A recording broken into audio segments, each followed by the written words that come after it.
record the session. 1, 2, 3. Good morning, everyone. I hope you're doing great. Without any further delay, I'm gonna go to the course shell.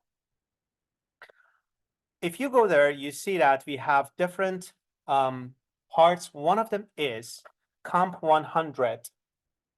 And in Comp 100, I have provided already a package that you can simply, if you think that you need a brush up for the things that we had in programming 1, that's a kind of direct package. Everything is all in one folder, and you can simply start reviewing the things. Apart from it, if you already a member of Telegram group that we have, I have shared the videos for semester 1. I recorded one session among the 3 sections that I had, and you can just simply go through them too. The other thing is we have all-in-one, which is version 1 as you see here, and every few weeks I'm going to upload one zip file. Why is so, guys? Look at this one here on my computer. If I go to course 1, 2, 3, you see that I have general info, I have all-in-one, I have assignments, motivational tasks, and so on and so forth. I'm not going to share the exam and quizzes, but the rest, you're going to see exactly the same thing that I have at my computer, right?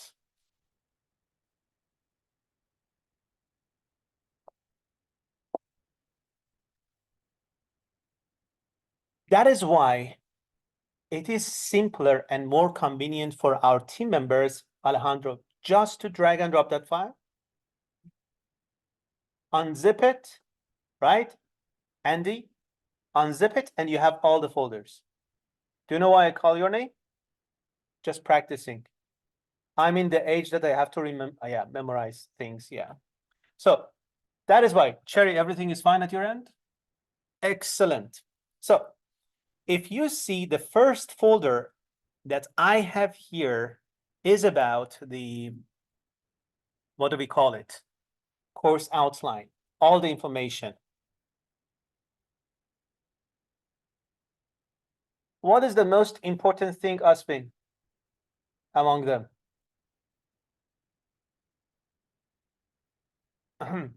Yes, what is it? Evaluation, right? Okay, let's get to this part. You see, we have test 1, 25%, test 2, 25%. So technically, we got back to standard having midterm and final.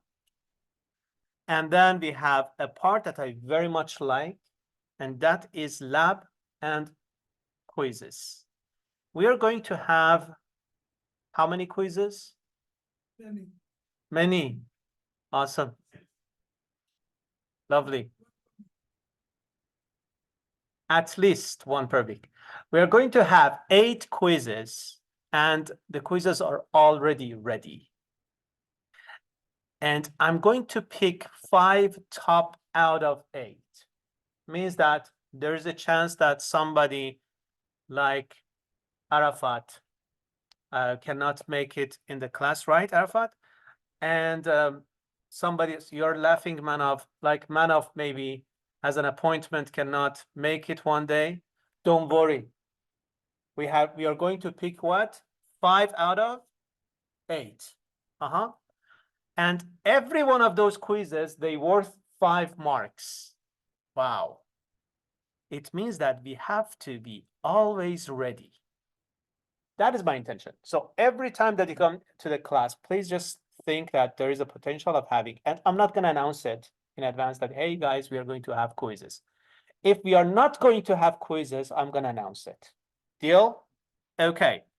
And the labs. There is one surprise and one good news for you guys. Can you hear me? Yeah, okay, awesome. I have provided all the labs with ChatGPT solutions for myself. So I know what ChatGPT is going to provide for you. So the best is not to go that road, okay? And guys, I'm very much serious about this, joking aside. For me, it is the matter of being honest to each other. And we don't want to, guys, if you go to a gym, to Good Life, and you see other people are dumbling, you're not going to get any muscle. The whole idea is just trying our best ourselves. By saying that, hello, you should be a newcomer, right? Okay, please. What's your name, sir?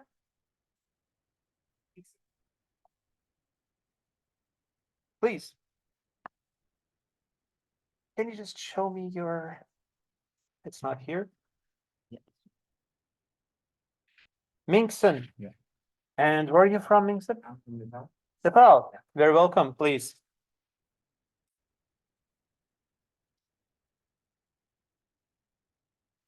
Mingson, there's a good news. This is the last time that you're gonna come after me. Yes. Okay. The other thing that I want to share with you is this is the book that, as a reference, the college announced it. And this is about me. I'm not going to take your time very much. Or we have quite good number of friends. What's your name, sir?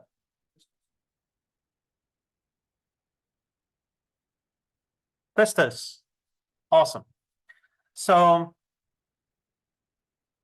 forget about me. I just mentioned if you want to have any communication in terms of official kind of communication, please use rdebaj at my Centennial.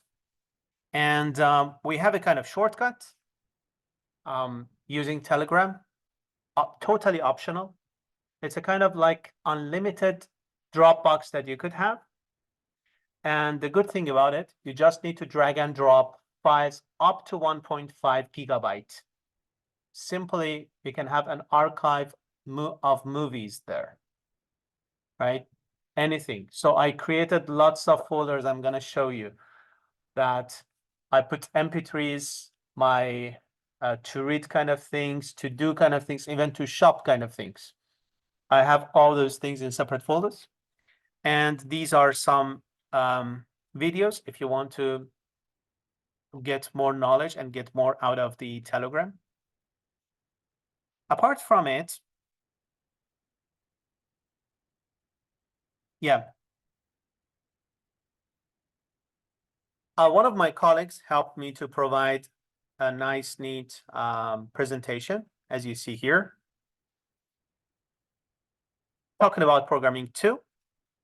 Technically, apart from the things that we have in programming 1, we are going to know a concept of classes. These are the titles, the topics that we will cover the book, and some of the places that you can simply search and find books. Hello. Oh, good morning. Good morning as well. What's your name, sir? Kalia. And what's your name? Jessia. Awesome. Do you want to give the good news, or you want me to give the good news to them? Okay, please don't forget to give them the good news, okay? You missed a very good news. Right. Okay. Yeah. Awesome. Very glad to have you. Okay, though. Let's just try this one. Guys, you are going to have lots of courses. And I was a student, I'm a student. And we need to be very careful of the budget. So that is why one of the resources that we could have is these kind of online libraries. We go there, we type here,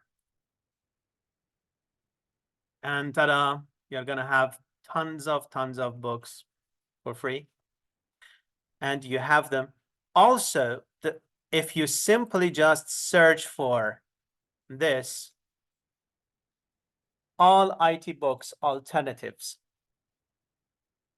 this is a web. Always they're going to close, and some people are going to open some new web pages. This is what I very much like. Simple, plain, but practical. You have database, right? Look at this one. If you go to languages and C#,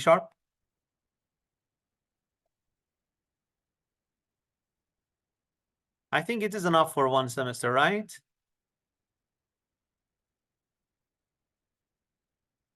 Okay. If you need more books, please tell me.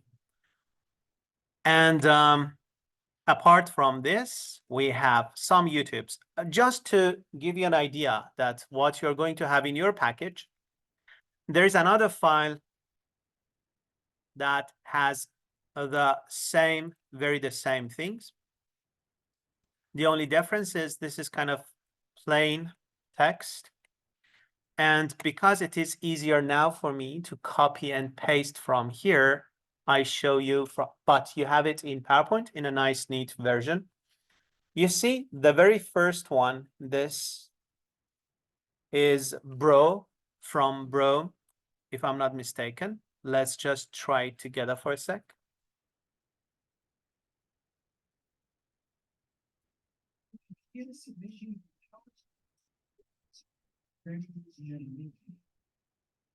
Each value that they come.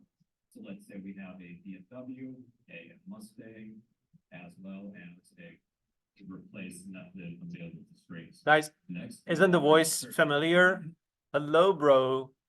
You remember the guy? It's a 4-hour things. The next one is Mike.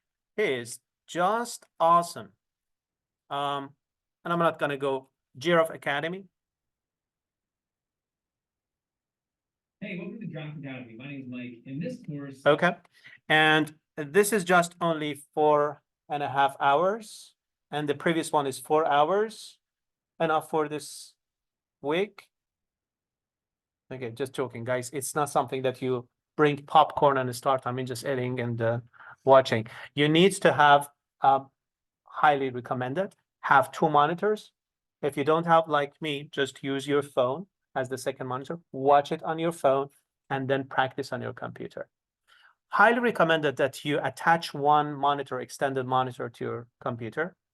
So in one, you just see the problem statement, the assignments, and the other one you're going to practice. Huh?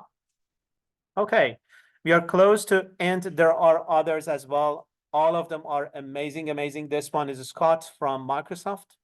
This one is 9 hours of teaching. Wonderful one.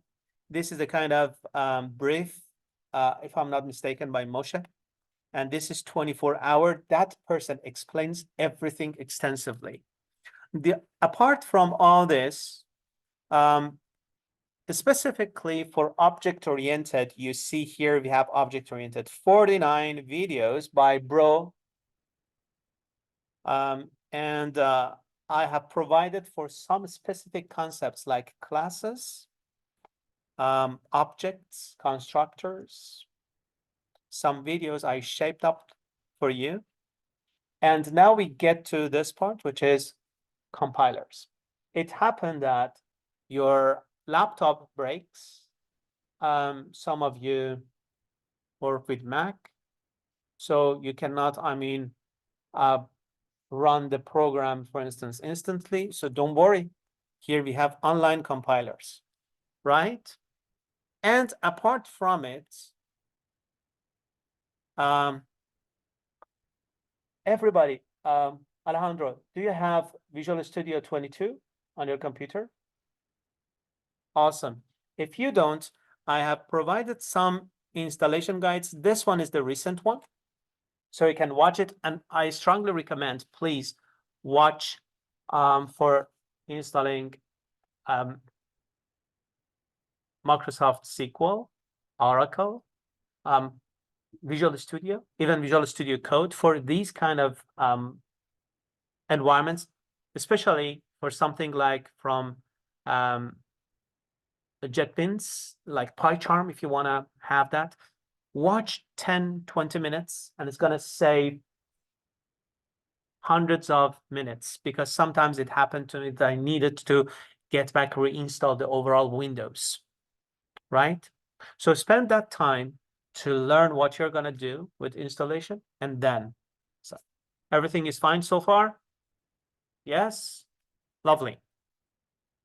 Wylong, everything is fine? Awesome. So the last one is Hello World, that we are going to just watch it and make sure that your compiler works. If it passes the test of Hello World, then you are ready to go. Right, Festus? Awesome. You have it on, oh, you have Apple Mac as well? Awesome. Are you happy with it? Yeah. Okay, good. Great. The reason, because I want to buy Mac too. So I just want to make sure that. Can you believe it, Philip? I'm gonna buy Mac.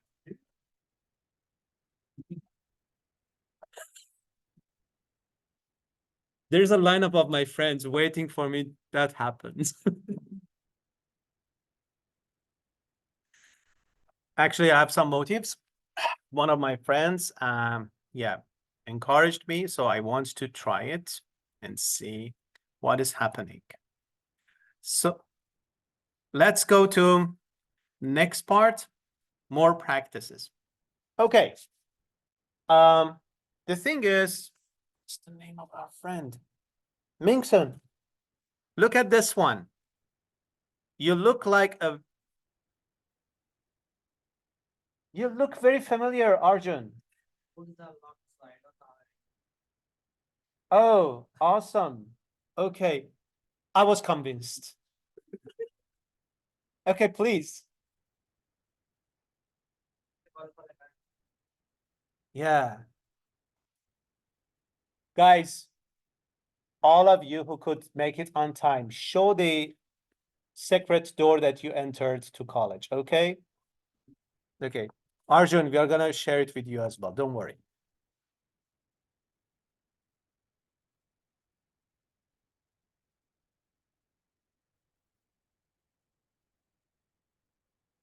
It's not that hot, please. Okay.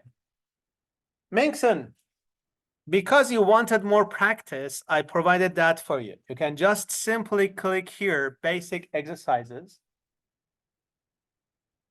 and then go from very simple, it gets harder and harder and harder. And the good thing is you spend time and you have challenge, or you finish it in one way, you can double check with solution, right? You don't need even to put the question in ChatGPT. You just can find the answer immediately. Let's go to the next part. This one.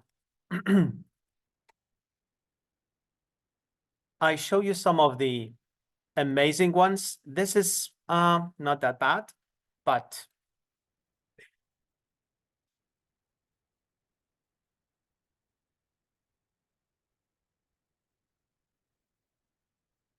look at this. Here, it classified everything based on the topics, and topic number 6 is what? Classes and objects. Right, Arjun? Classes and objects. Awesome. This one is graphically eye-appealing. I very much like this one. Isn't it beautiful? And it's like a game, so you can go from one step to the other. And this is for all the courses. Let me just show you for a sec.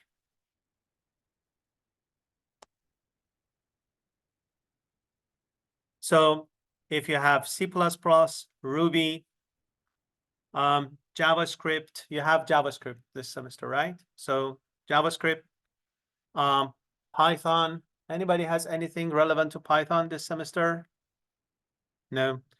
And among them, we have C# too. So if you click here, you have tons of examples and samples that you can start working. And these are the resources. Apart from it, if you see, we have something which is called motivational tasks. And you already have everything. This is the art of one of our class members. She was kind enough to provide this for all of you. And she was one of the students. Semester 1, she didn't that much get a high mark, but I don't know what she did actually. I think that that's a kind of process that we all need to do, self-motivations. And I remember one session, one of our team members came to me saying that, Reza, the assignments that you provide are not that bad, but they are not enough. We need something more challenging. And she heard it, she started providing that. Can you imagine? So that is why we have assignments, but the other thing that I very much encourage you to do is keep continuing your teamwork. I'm very happy that the best of the best team is in here with the management of Sir Boylong. All right. So Boylong, can you please tell the secret behind the success of your group? They had almost 10, 11 video recorded sessions. Am I right? 10. Oh, that's what I remember. So please just share your success story. We have a video section every week. Uh-huh. We just work on the motivation task. So we discuss about the motivation task every week. We learn many things. Yeah, that's it. Awesome. In a group of 2, 3, 4, maximum 5, you can just group up with your friends, whoever you feel comfortable to work with. Okay? I think this group is already full, right? Okay. So I think that we had a few sessions that you were into as well, right? And the result was awesome. I think it's in a one or two, one. I remember at least one, yeah. Not a bad idea to sit and have a goal, and those motivational tasks could be your goal. So sit, start working on it, and 1 hour per week, that is the kind of discipline that we want to have. So programming is not something that we say, okay, let's go to Centennial, we have a course that we have to pass it. It should be part of our life, our hobby, right? So I look at it that way. And I enjoy doing it. Honestly, I enjoy programming. So let's have it. And every single hour, 1 hour per week, it's equal to 1% bonus mark directly to your final. I'm not telling who, some people, they got 10% just because of that. Right? And I'm not gonna tell who had the highest. The only drawback of that person, I'm not gonna say who is that person, who just came late in the sessions, not finding the door, but he had one of the highest, and the second highest is here. These people, they gain more than 10% apart from that weekly sessions. So imagine that we have 10 marks over there, 10 marks over there, I'm talking about minimums, and 20. So technically, I'm not gonna tell who, some people came to the final and said that, Reza, I have enough marks, so I don't need to answer here. Only one person did that. Can you imagine, Saram, who that person, needs to, but joking aside, it gives you kind of relief that I am going to just check my knowledge in the exam, not to have a stress for the exam. You know what I'm saying? In this course, come to the class on time, participate, and worry not about the passing or something. The challenge here is to get A or A plus. Welcome to the challenge. Okay? And you don't need to worry about, I mean, how can I do that? Just move with the flow. You're gonna find your way.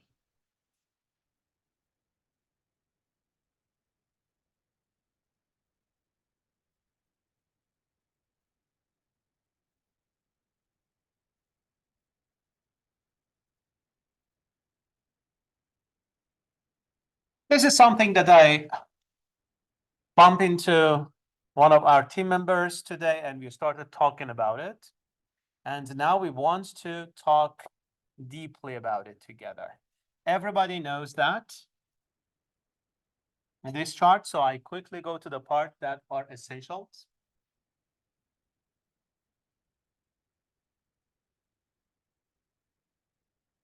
Who's new in this class? No. Okay. Computer is divided into two parts, hardware and software. So hardware is like physical body, for example, and software is like our brain. True? Don't trust me, man. It's true. It is not. Guys, brain is like our CPU. The thoughts that we have in our brain is like software. Okay? Last time you trust me. The thing is, software is what we are dealing with as software engineers, and it has two major divisions. One of them is system software, and the other one is application. You're going to get to application in no time. But the most important, some people have a kind of doubt about it. They say BIOS is the most important. Imagine one of the most important software that we have is operating system. What are the responsibilities of operating systems? What are they? What are the important features of operating system? Let me help you one thing. So yes, now we can answer. Basically, what this operating system does, it makes a kind of algorithm or something which helps you define two different functions. Yes. It allows us to run different applications with different softwares which are available. Mm-hmm. What else? Yes. Sorry?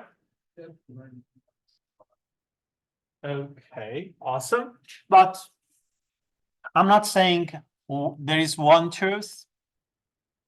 But the answer that I was searching is what Rishi was kind enough to share. Managing. So operating systems are like managers. What are the responsibilities of managers? Manage. Think. I'm gonna see you, Arjun, in programming 2 next semester. Execute the task. Okay. Assignments. We are gonna get to assignments, guys. Don't worry. Look at this class. Everybody wants to have assignments. So, Irene, what are the tasks of management?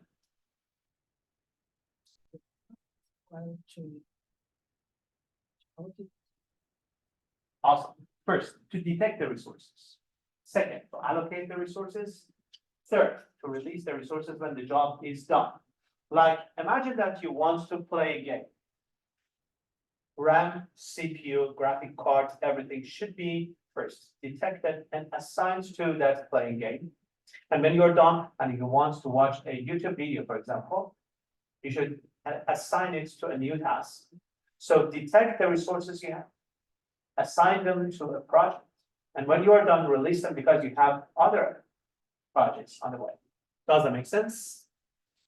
And you know that we had lots of operating systems like TechSpaces, MS-DOS before, and then we had for different computers, We had Solaris for mini computers. We had Unix for mainframes.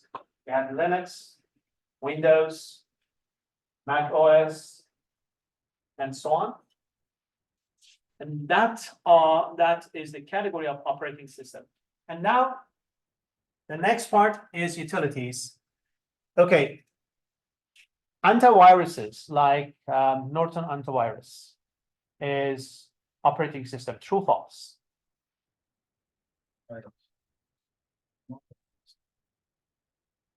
As simple as that, you get your, you came 7 minutes late. Okay, don't worry. No, minus only just one person received that today. Start with AR. Okay, thank you, Festus. First bonus, good. Every single bonus is 0.25. Okay, so you answer 4 questions today, simple questions. 1% directly to your final. Okay, so as Festus said, the antivirus is not part of the operating system. It is going to help computer to be healthy. We have other applications like a spin disk and so on that they increase the performance of your computer. They are in the category of utilities. So now you have your computer with operating system and utilities up and running. You need to communicate. What do you need to communicate with people? Language. Language, exactly. We have languages. Philippe, you remember the example that I had previously? I said, imagine that you have computer and you have heavy computer and you have human. You prefer to put computer on top of your head or you stand on top of computer? Which one? You think about it. Yeah, I think it's. Don't you think about your neck? Oh, yeah. So True. you're going to stand on top of computer. Always remember that. If a language is close to computer, it's low level. If it is close to human, it is high level. Computer is always low, human high. Always remember that example. The first language that we had was kind of combination of 0, 1, that we call it binary, combination of those 0, 1s, oct, combination of 0, 1s again, hexadecimal, and assembly language was the famous low-level language. But it was not easy to understand and debug. Very high in performance, low in understanding and debugging. Does that make sense? That's why we needed something simple. What was the second generation of languages?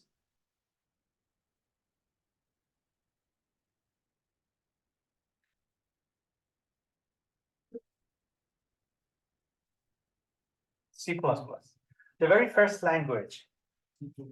C. What is the first language? C. Search it. It starts with F. Who said that? Man, you started strong. Fortran. Awesome. Fortran. The abbreviation of which sentence? Formula translation. Formula translation or Fortran. Okay. And we started having generations of these type of high-level languages. Fortran, Haskell, BASIC, you name it. But the problem of those languages was not having high performance. They were close to our language, but not high in performance. Everybody's following? Awesome. And then we needed something in the middle, not as difficult as low-level languages and not as slow as high-level languages. And then one language came to this world, which was finally C. Awesome. C language, which was middle-level language. Huh? Lady Lovelace, Ada Lovelace.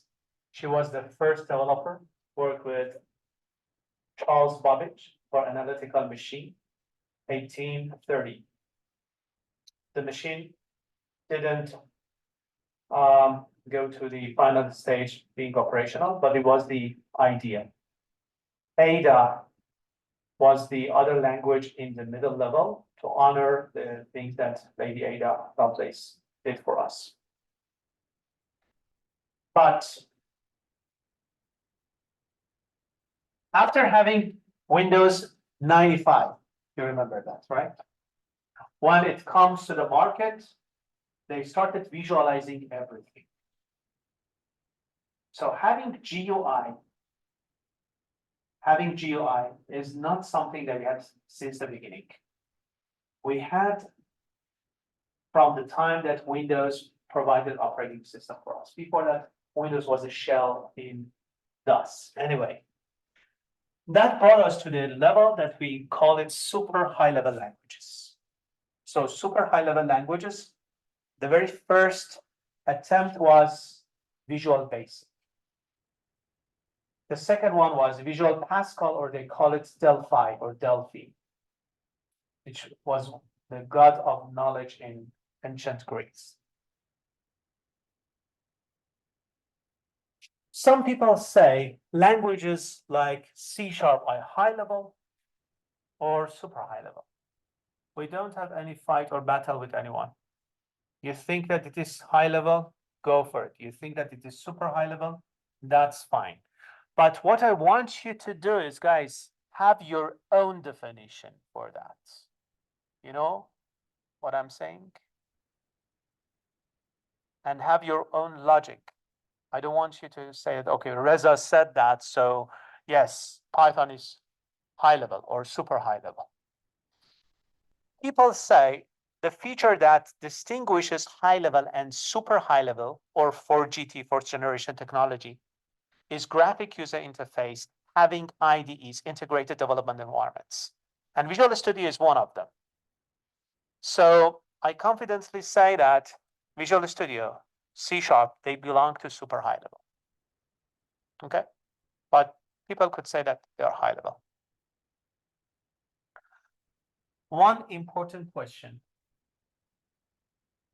All of you have in this semester something which is called databases. What is the environment that you're going to work with, Oracle or SQL? Whatever you work with, they are based on some scripts that they call it structured query language, or SQL, or some people say SQL, right?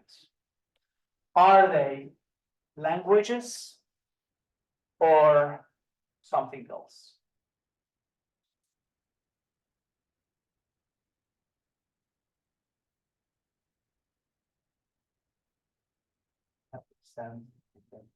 Like this, okay. Pretty close to that. Okay. What is your opinion? Go. It's a good thing, Reza. Whatever you say is fine. Okay. How about you, Lon? It is language. It says that it is structured query language, which is a language, right? Didn't I tell you don't trust me?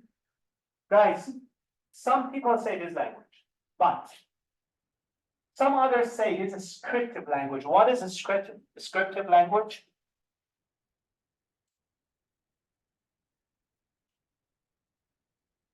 I just arrived, Reza. What are you asking me? Easy to read. Guys, what are the samples of scripted languages? Please search.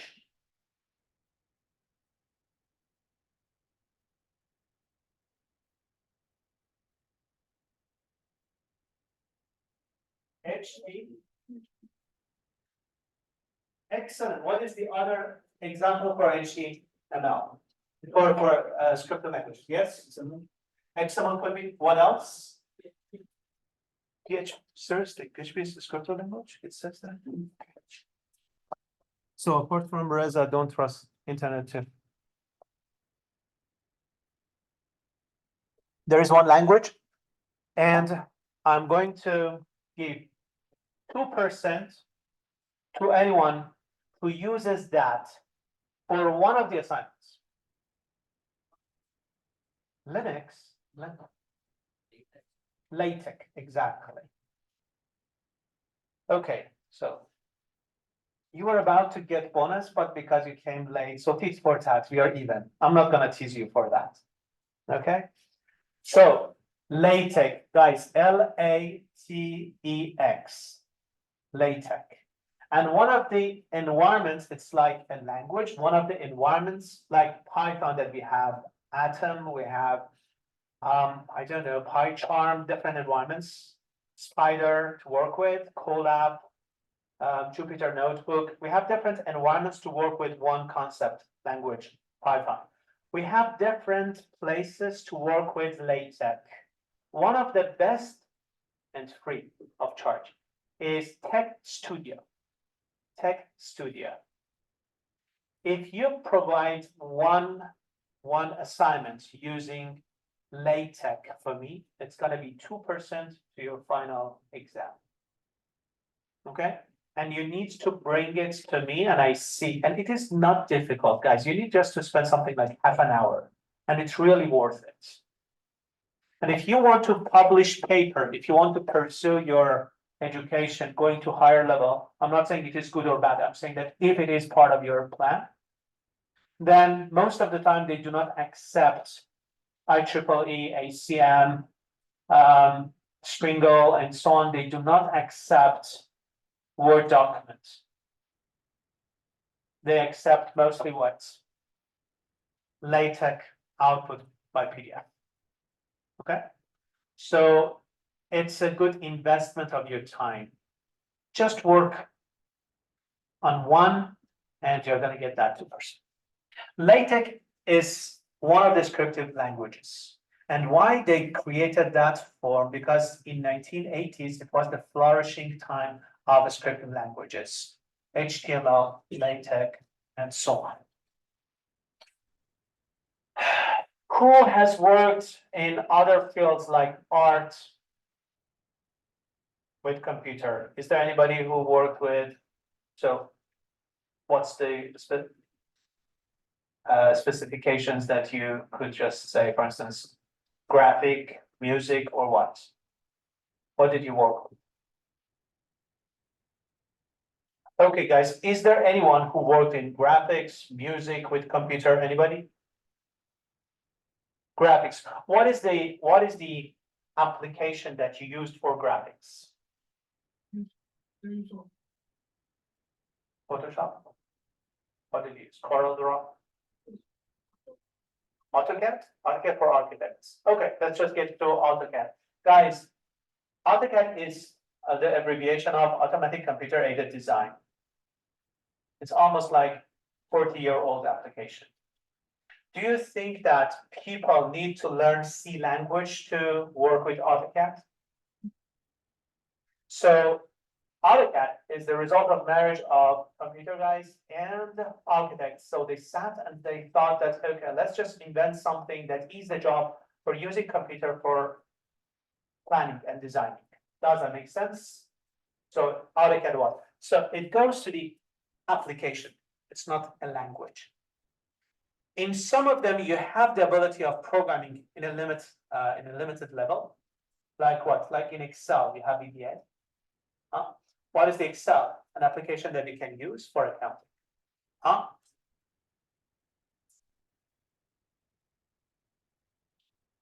MS Word, Microsoft Word. The application for people to edit. Does that make sense?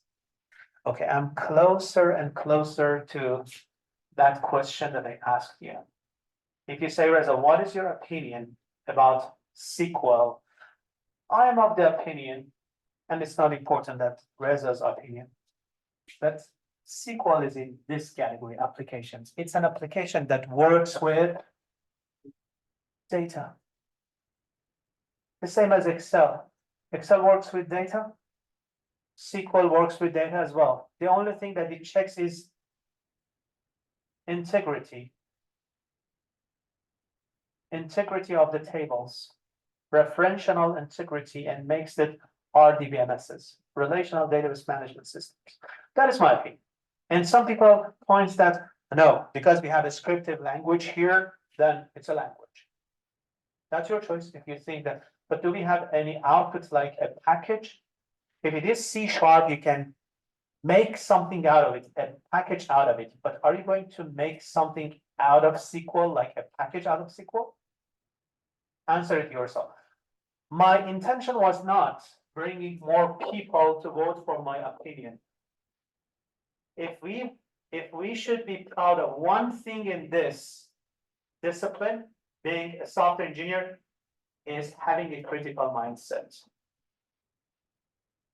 Listen to everything and don't trust the person who tells you.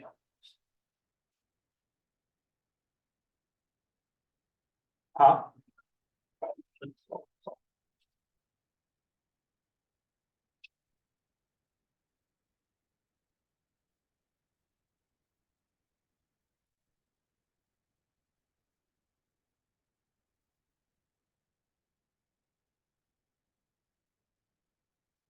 By saying that, actually, the time is 9:26, and we are going to have 10 minutes of break, and we continue at 9:36. Thank you. Sorry.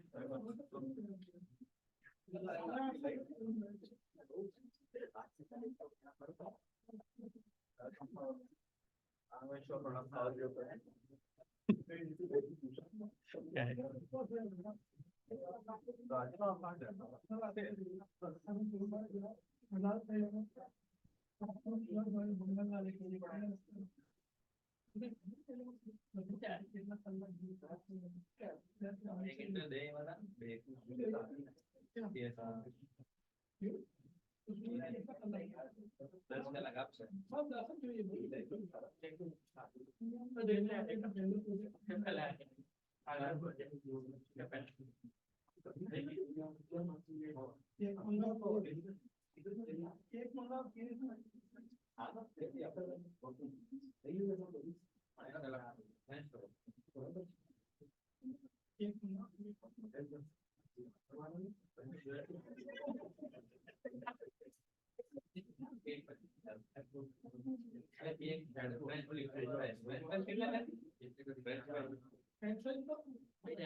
Still, we have 3 minutes. Enjoy.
Last minute.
Okay, just give me a few seconds and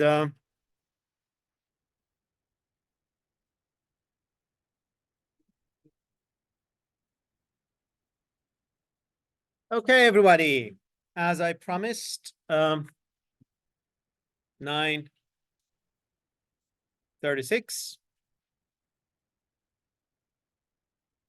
And the thing is, there is something interesting I wanted to share with you, especially those friends that they joined us this semester. Repetitive for the friends that we had class before together, but look at this one. Oh, not this one.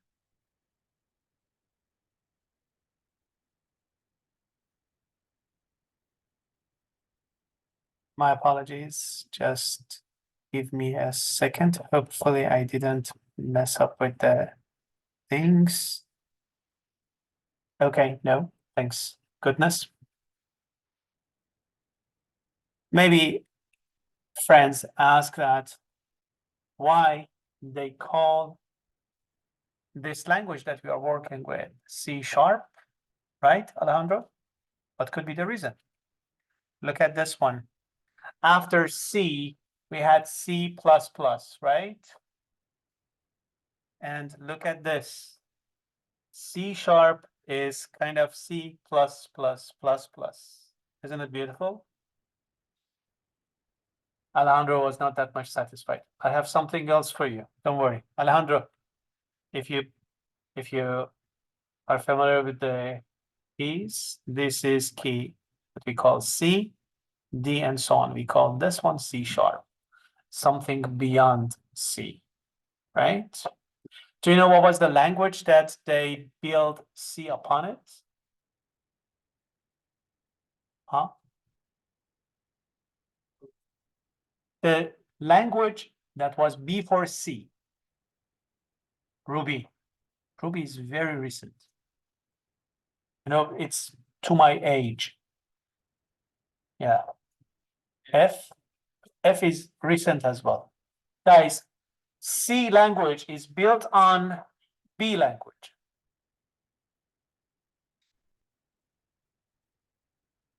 You don't trust me? Check it. This is the time that I said for the first time something true. So, yes, it was. And please do not ask me what was before B. Was it A or not? I'm not sure. But C was built on top of B language. Now, it's the time that we can go quickly to the, yeah, pretty much we have already talked about all of these things. The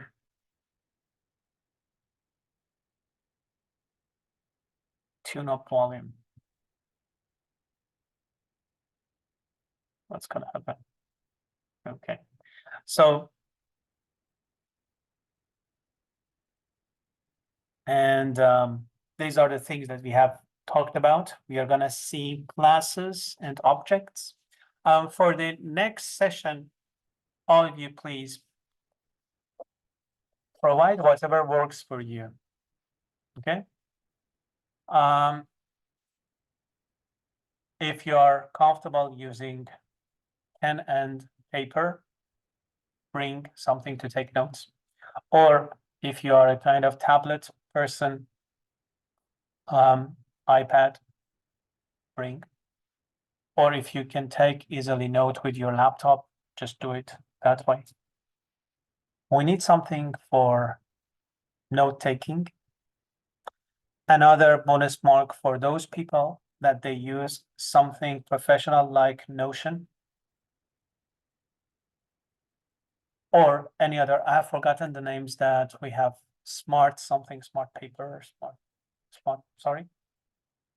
OneNote is professional one. We have simpler versions that people use to just, for instance, the PowerPoint, you can simply start writing on the right side of it. So, yeah. And we are going to work with classes and objects. Why I said that? Because I want to tell you something, and I want you all to remember this sentence. Write it somewhere. Everything that we have in C# is either a class or object. Wow, what a sentence. Everything that we have in C# is either a class or an object.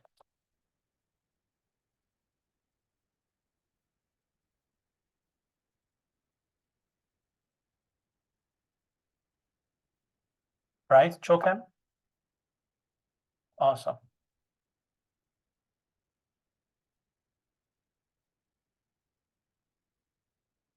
What's your name, sir?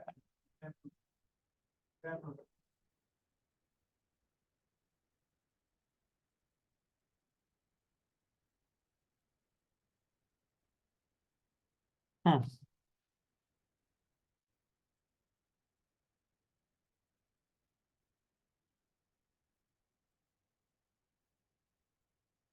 So working with files, exceptions, test, inheritance, polymorphism, these are the pillars of object-oriented program. Generics, right? Delegates and collections. Also GUI, graphic user interface. You know about this? And the book,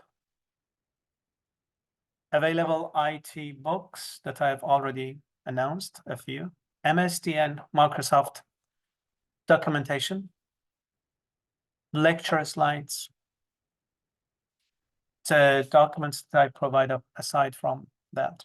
Like those who are new, guys, you see there are text files, TXT files that I work on, and you don't see them until that I finish all my sections.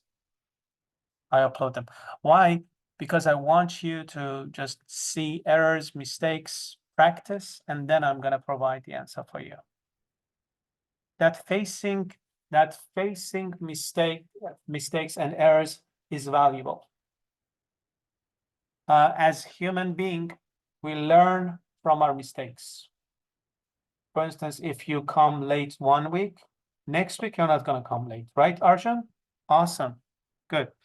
So Google, Stack Overflow, even ChatGPT, but use it in a constructive way. Some people just guys, I found it very impressive. I just put all the assignment inside it and like this, it gave me answer. Good. So honestly, don't do that for the assignments. Again, this is something that you challenge yourself, and we just want to learn from it.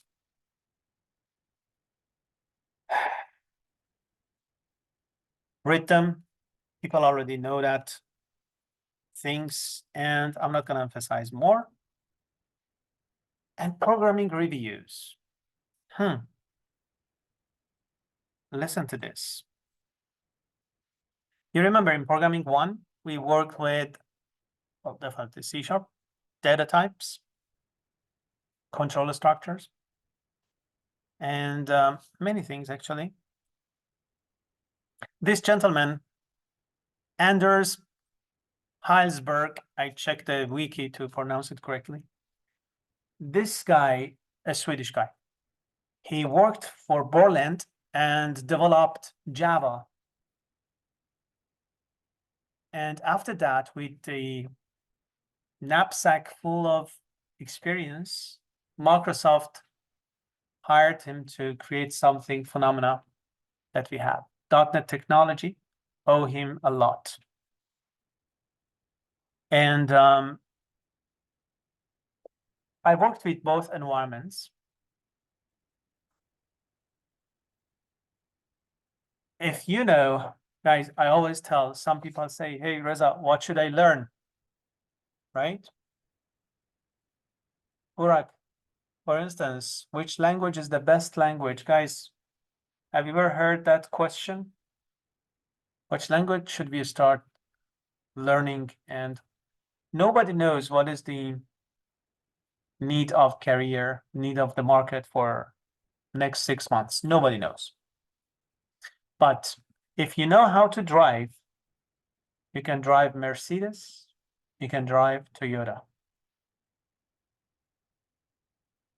The most important thing is knowing how to drive.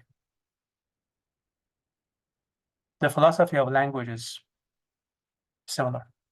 You see these features, imperative, like having instructions. This is something that we have in structured languages. Before we had spaghetti languages. We had the spaghetti languages, right?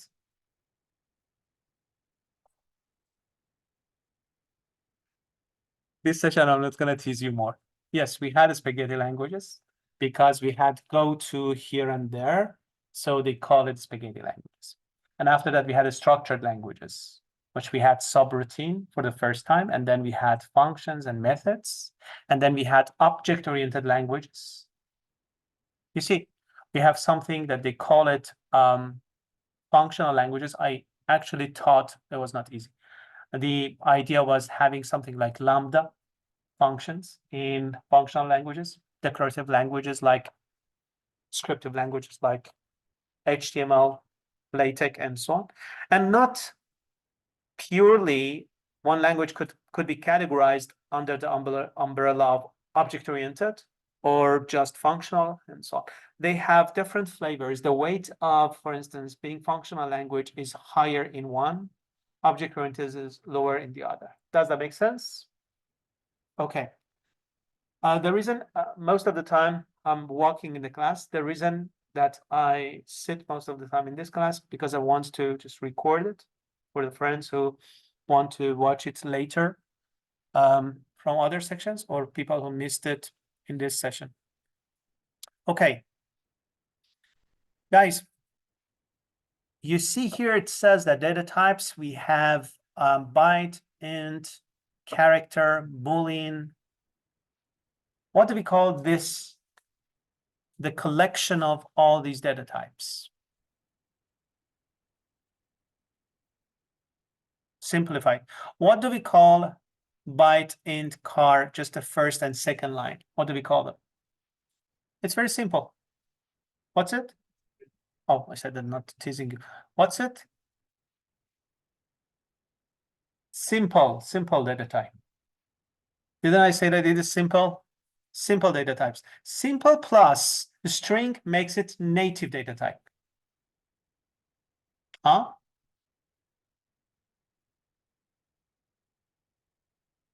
Write it somewhere. Simple plus string makes it native.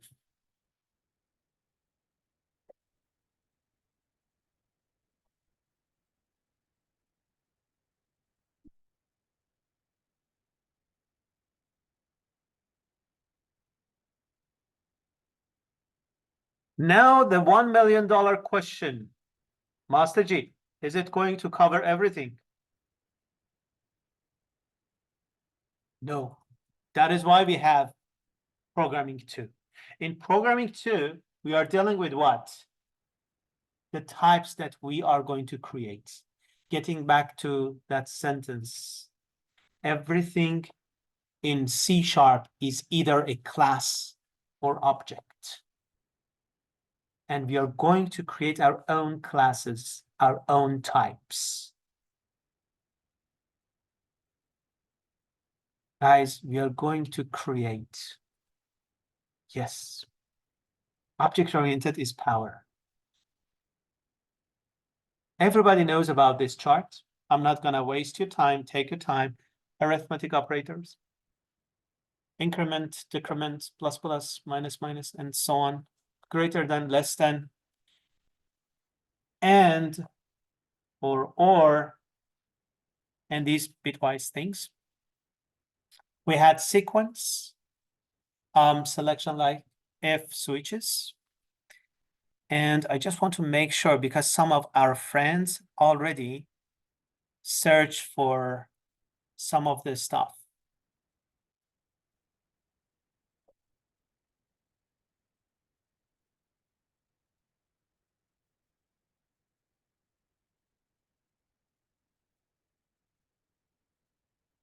Anybody remembers the thing in method we called overloading? You remember? What is overloading? Same variable name, but different parameter values.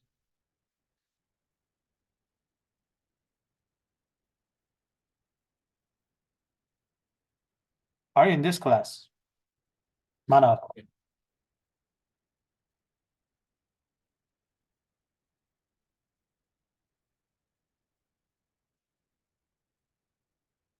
How about you, man?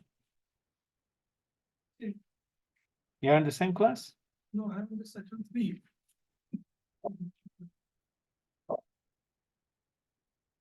Section 3. Okay, good. Let's go to the next part together. Listen. This is something that we are going to implement. This is the first hands-on. People who cannot work with Visual Studio, simply say C# online compiler. And then this guy, the battery sign is here. This is something that I very much like. So you can just go and work with that. If you have already the, what do we call it? Visual Studio, good for you. So let's work with Visual Studio then. The thing that we want to watch and implement is this. So let's just watch it for a few seconds.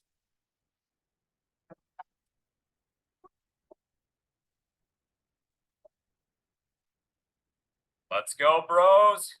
Okay.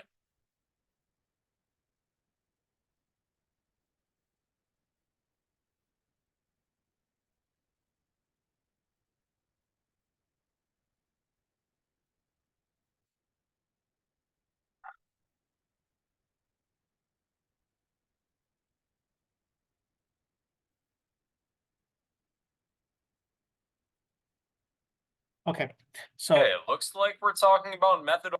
look at this one. Is it clear for everybody to see?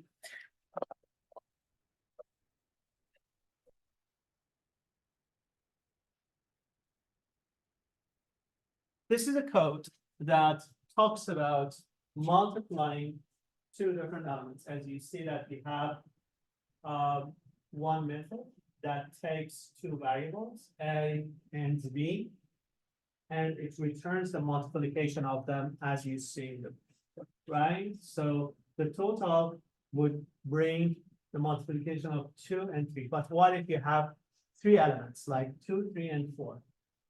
Do you want to create a new method? You can, but that's not very efficient to have multiply 1, multiply 2. So that is why we just copy the same thing, right? And we add one more parameter, which is going to be double C, and it's going to return A multiply B multiply C, the multiplication of the 3 of them. Does that make sense? This is what we call it overloading. Okay.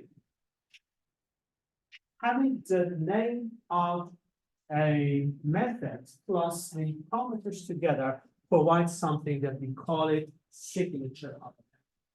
Does that make sense? So we have two different signatures. By saying that, I want you please, you saw it. Now implement and call it. Your first practice. Create a method called multiply that takes once two parameters, and then second time, how many parameters? 3 parameters. Excellent.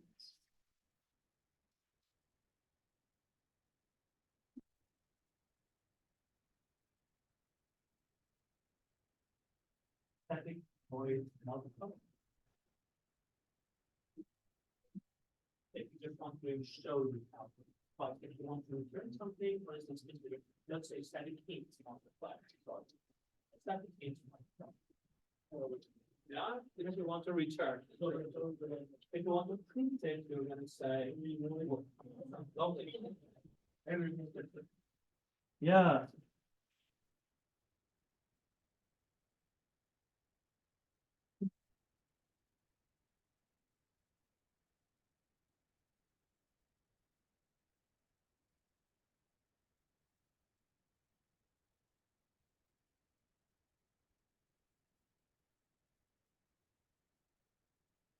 Everything changed. And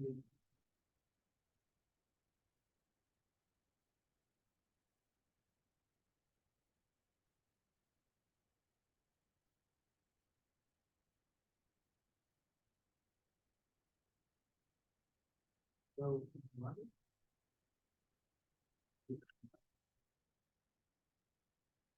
use online SEO.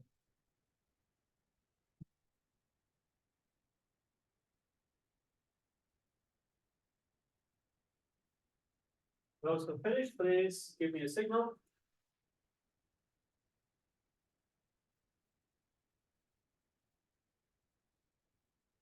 Done. Updating. So use online compiler on your computer. Meanwhile, that is updated.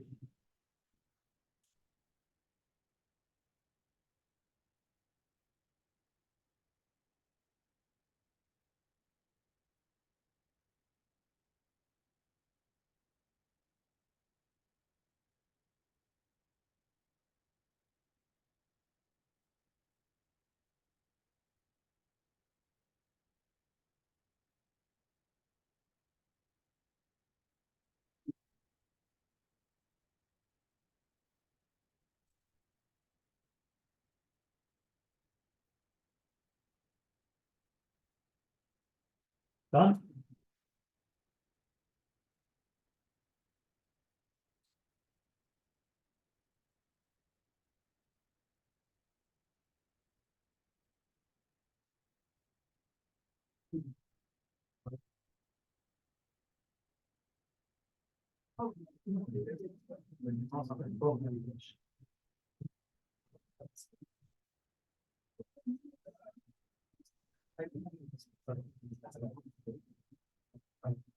I'm afraid that we have more than 400 images.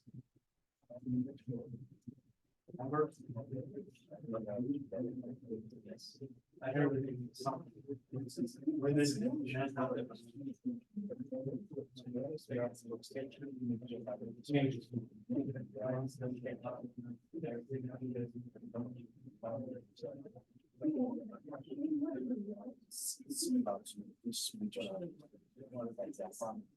I see. Yeah, that's what we actually tend to also see that. Beautiful.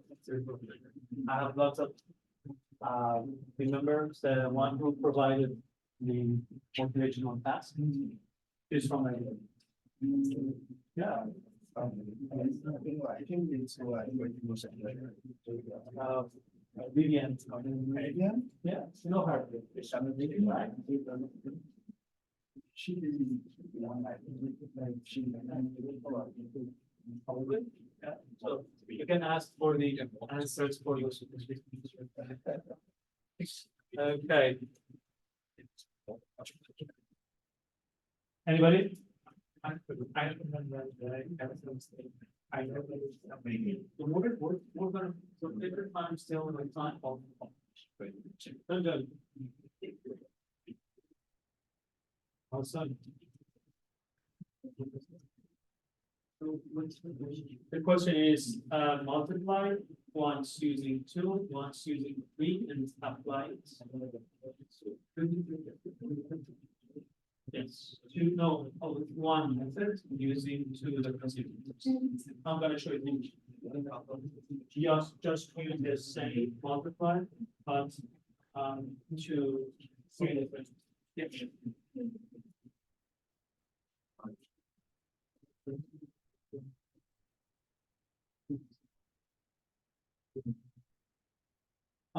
Now you need to use class program of static void main inside it, and then do it that way. Surely it's gonna work.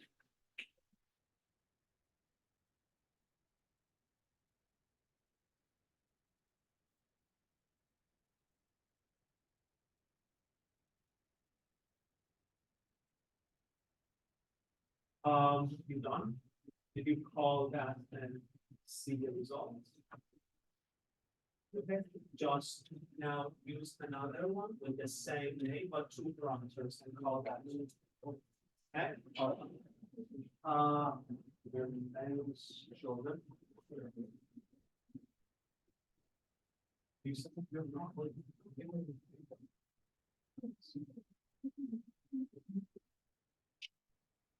So, on converts, done.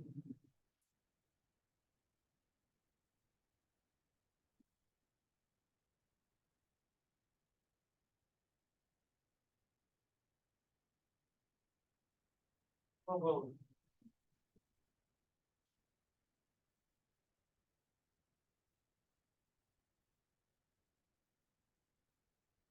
awesome. Calling, sir.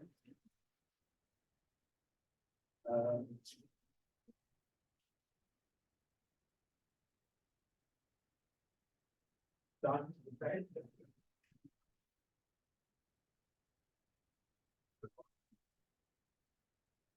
Great. So they will show me the.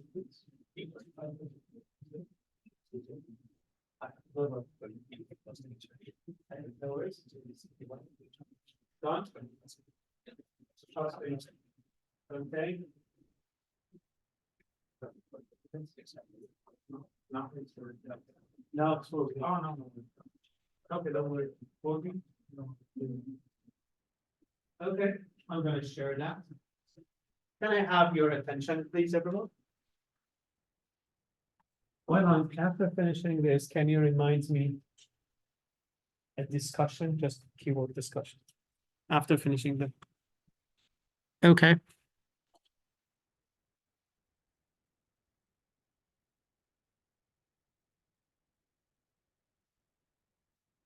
Look at this one. For most of the challenges and questions that they ask you, you have the answer or answers in the note part. Apart from it, not this, please.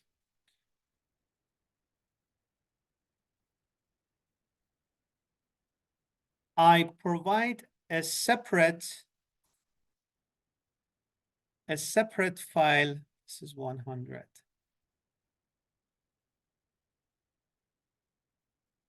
Yeah. And that is a question. Those who left behind, I'm gonna share the code here.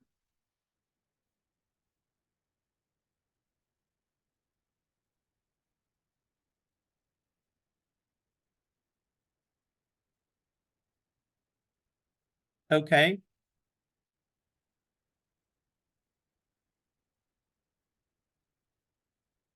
You see that it works when I call three parameters, 2 times 3 times 4, 24. And if I just use 2 and 3, for example, it's gonna do the same thing because we have two, right, Jainam? We have two functions with just different input parameters, right, Andy? Good.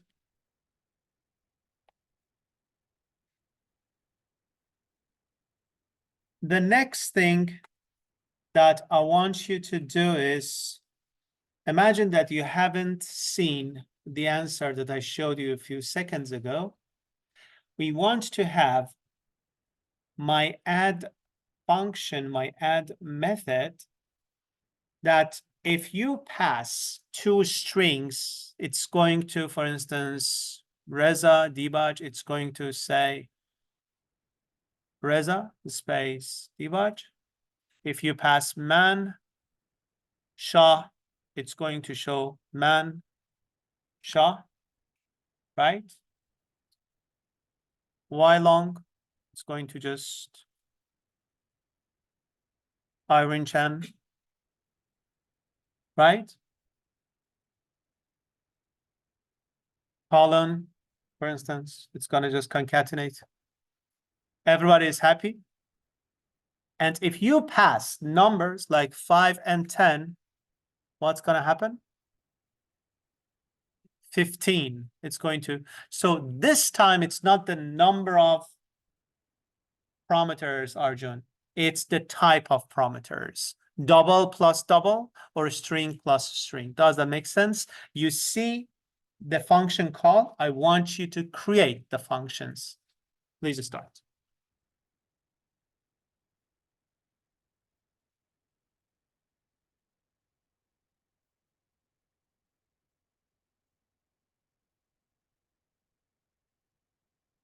Yes. The previous question, but Ah. what if I make the function outside the main? Inside the main, We mostly use it outside when we define methods. We don't want to have nested. And the thing is here, actually, I'm gonna make it better. but when you use inside it's still wrong. That's me, you know? I'm gonna share all these codes with you.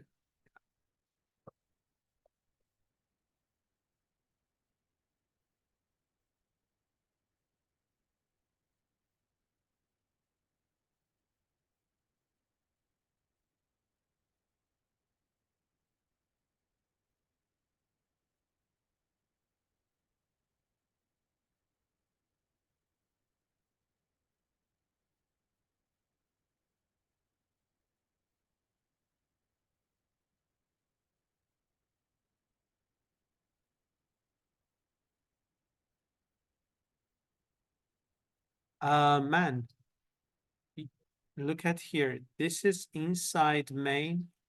I define them outside main, but inside class program.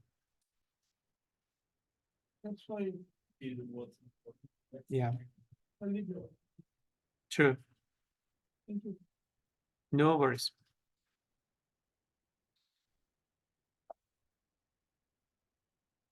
Rishi, everything is fine now?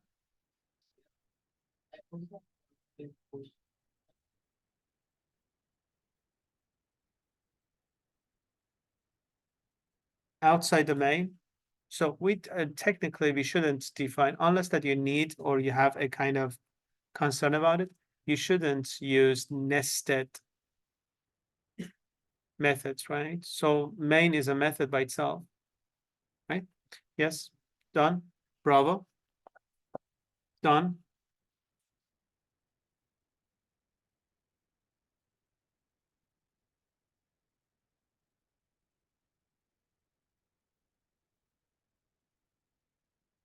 Done. Yeah. Which file? This txt. Okay. Have you worked with some applications that they say up to this part it is free, and after that you have to pay the charge? So PowerPoints are free, but for these ones you have to pay the charge.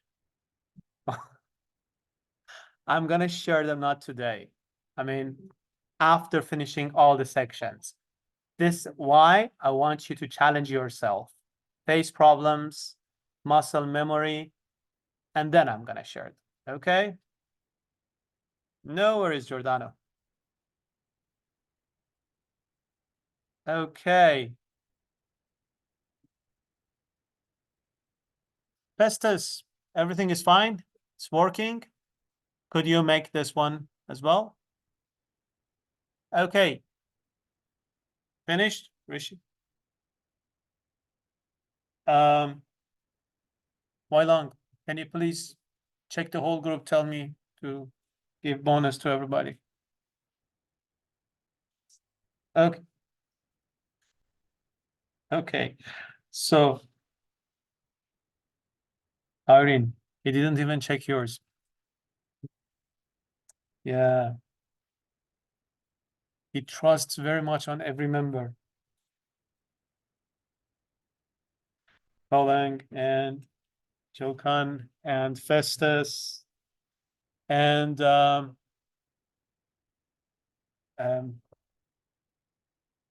Waiba.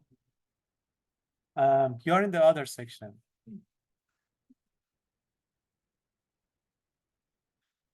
Okay. How about, okay, can you do me a favor? Gav, see if it's Garv, any, and Philip, thank you. Rishi, can you please take care of Garv as well, see if they need any help? Okay. And Rishi, also. Janum is working. Philip is working as well? Okay, guys, this is the code, double check and see if I have any problem, if I have any mistake, please let me know and fix my code. Very simple. I press Control. Guys, Apple does have that feature too. You can just scroll and see the things like this. Yes. Wow, I'm impressed. So, who else I saw? Andy, how's everything? Okay, Andy. Andy, I do not have your name here.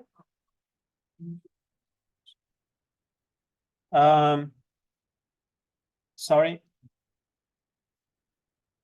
Can you please just come here for a sec? Yes, yes, sir, I did it again.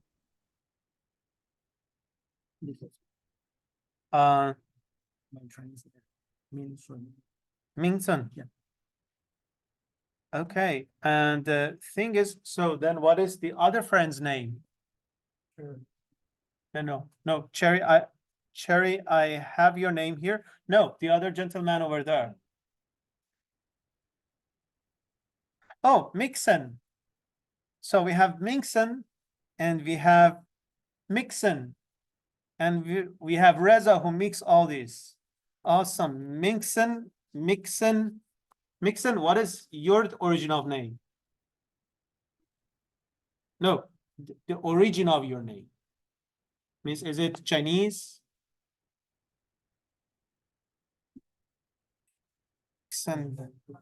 Italian, Nepali. I try to improve my geography. Okay, so guys, Professor, I did it as well. pardon me. I did it as well. I Okay, did that. Rob, if you remember, I said that we have no bonus mark for people who just joined. Actually, I have to deduct marks. This time you are my guest, okay?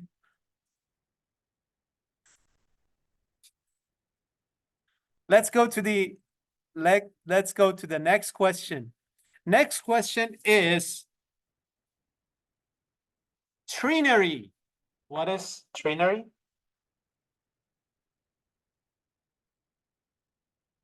Okay.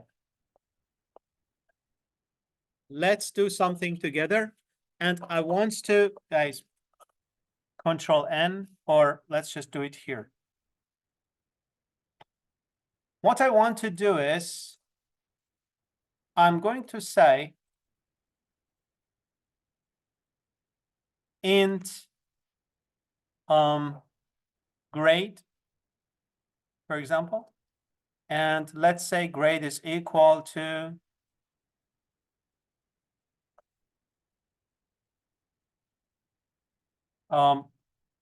let's say number, and equal to 10 for these two example. If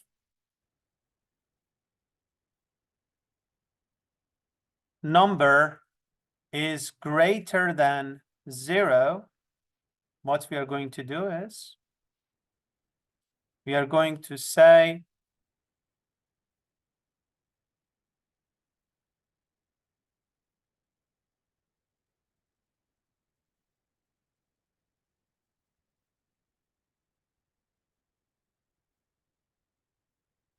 positive.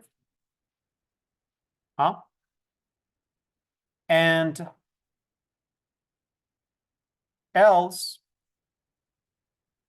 manav else What is the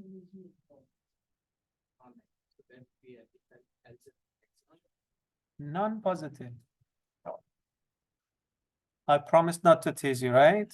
I lied. So non-positive. Okay. Let's do it the other way. Let's say a little bit nicer, neater. Let's say string results. And then say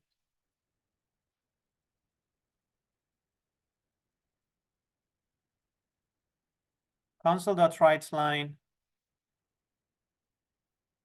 result. And here I say result is equal to positive and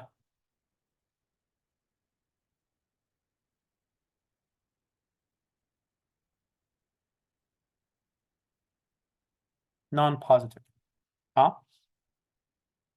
Is it clear for everybody?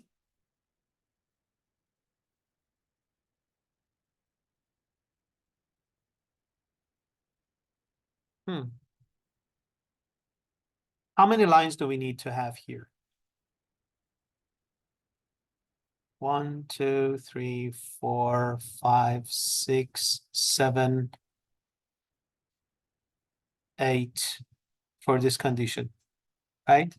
8 lines. Everybody, please first type this one. Make sure that it works and you're happy about it. For instance, now it should tell you positive, which it shows.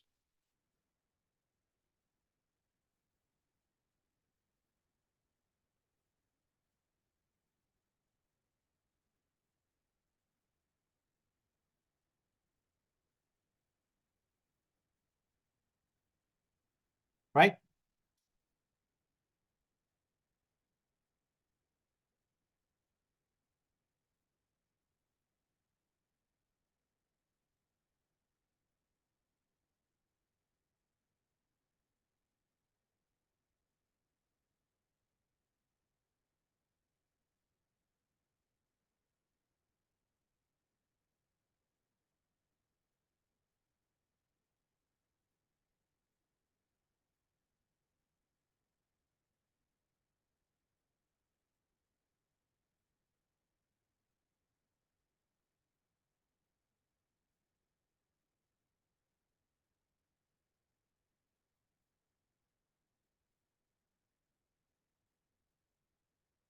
And now we want to do something different.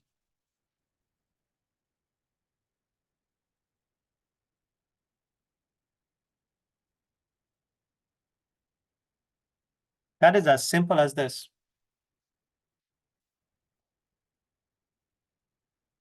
I check the number, listen to me.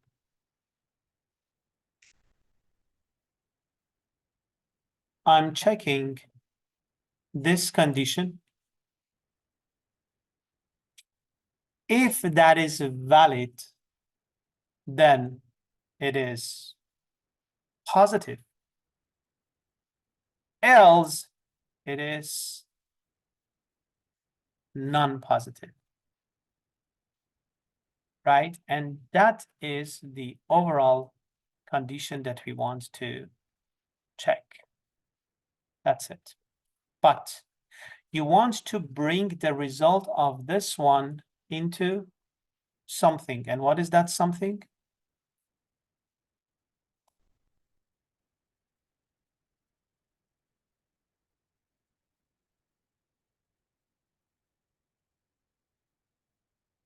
Huh?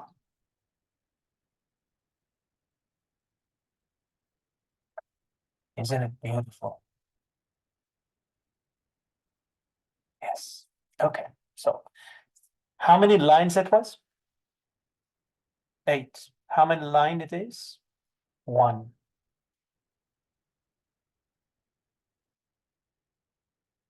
Does exactly the same thing. So do you see this, everyone? I'm going to add this example. Actually, I had one question before, but I couldn't do it. Now I want you, please, to do it for me. Reza, it's not fair. First, use if condition to say if a number, if a grade is between 0 to 100, it is acceptable. If it is outside the range, it is not acceptable. You can use unacceptable as well. Use if conditions, if else.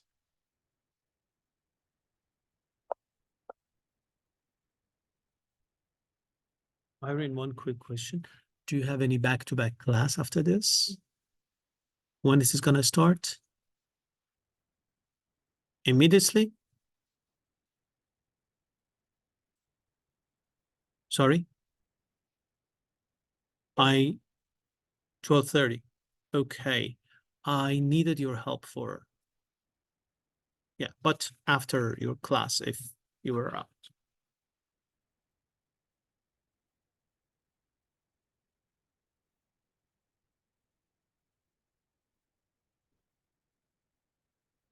Anybody who could finish, please give me a signal. 1, 2, lovely. 3, merci.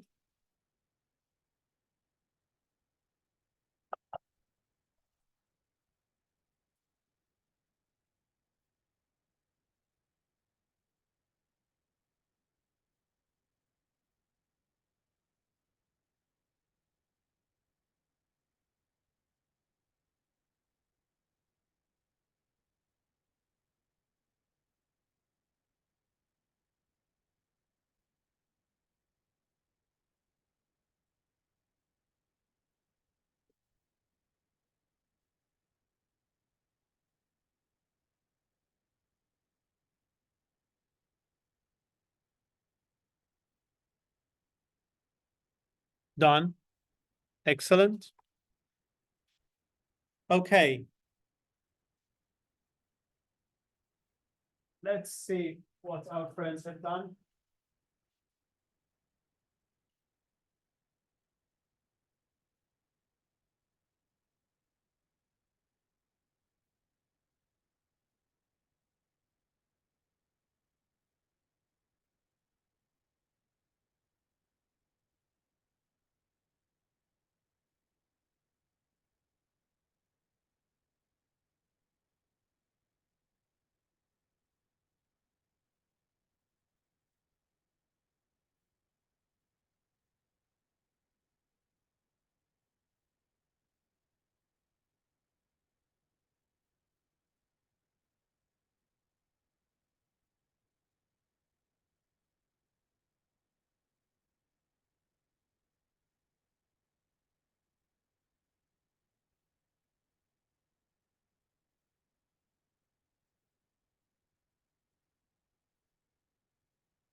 double ampersand.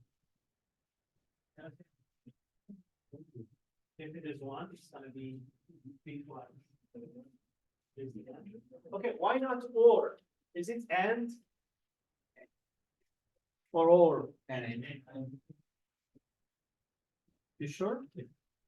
Because we have to put both the conditions. Because it needs to check both conditions, right?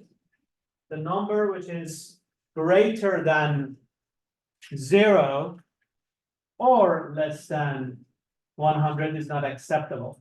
Why? Because if you say or, means that 1000 is acceptable as well, because it is greater than 0. And I said or. Do you know what it is happening when you use or? Sorry? Okay, let's just, I think so. Let's just say it. Look. There. Be here.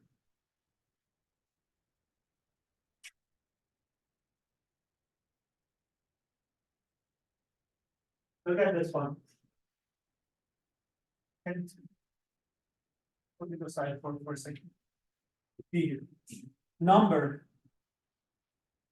I say it is greater than 0. What's the next? You say or. Let's say or. Num less than, this is greater than or equal 0, less than or equal 100. Okay.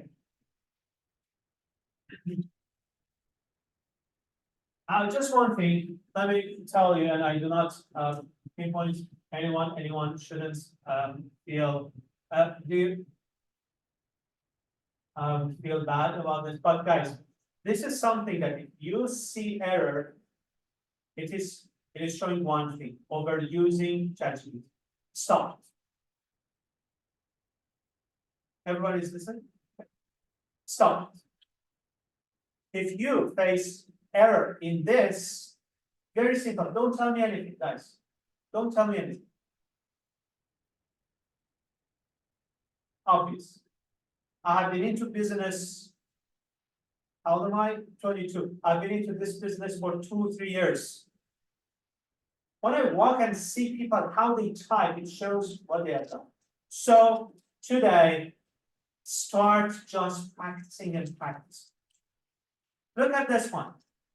I do agree that it should be or, and we have some enemies that they say it should be and. Let's prove that it is or, right? Origin is there. Look, number 10. 10 is greater than or equal, and 10 is less than 100 as well, right? High five. It works. -1. -1. Minus another example. 1000. Okay. So 1000 is 1000 greater than this one, greater than 0. Yes. The problem of or is if one of them is true, computer doesn't bother to check the rest. Says, hey, it is fine, it is true. Because or means if one condition is true, I'm not gonna check anything else. Does that make sense? And it is not acceptable if a number is just greater than 0. It should be greater than 0 and less than 100. Reza, it is too hard for me. I know. It is too hard for me too. You know what I'm doing? Don't tell anyone.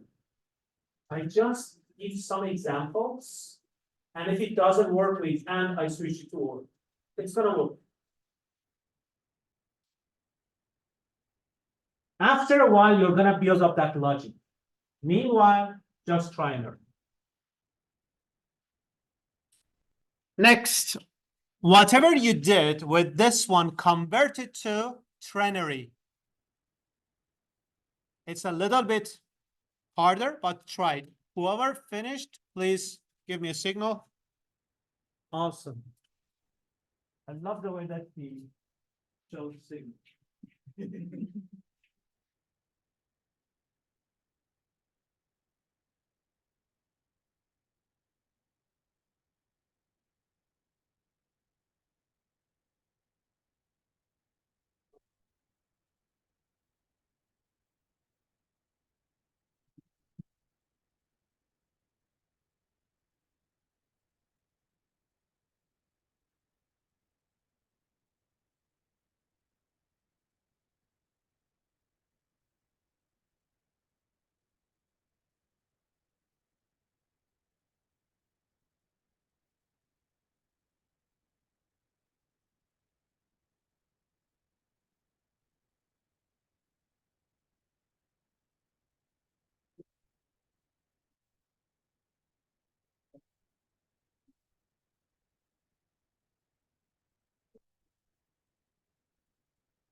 greater than equals.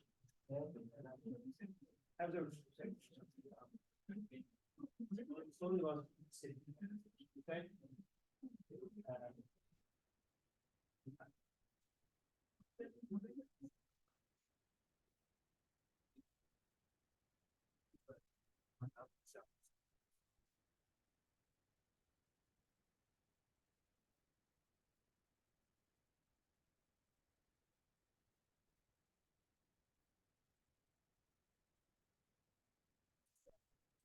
Pause. Okay, let me just show you something.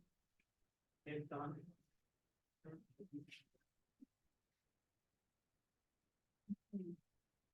Problem. Yes, done.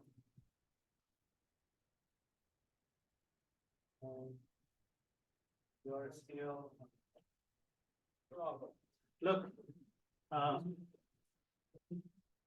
Sergey, if I run this, you see, it's going to wait till I press any key and shows this one, because read key is responsible to get one character, and if I don't have that, it's gonna immediately show the out. You see the difference? Okay, awesome. Good question.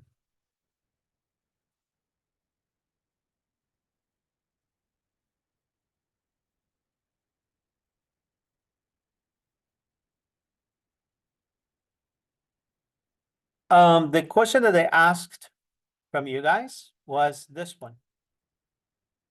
Let's just bring everything. Most of the time, for many of the practices that we are gonna have in this semester, we need to have a class program and a static void main. And if you don't have, just please type it, don't worry. It's gonna work the same way. Here, I say string message, and the message is equal if the number is greater than 0, and if the number is less than 100, say it is acceptable, else it's not acceptable. Does that make sense? Huh? Okie doke.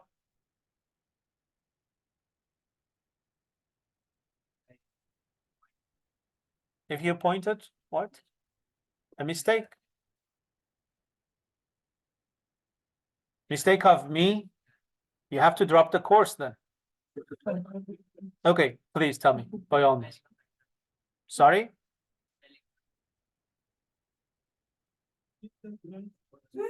Acceptable means that we need to have L here.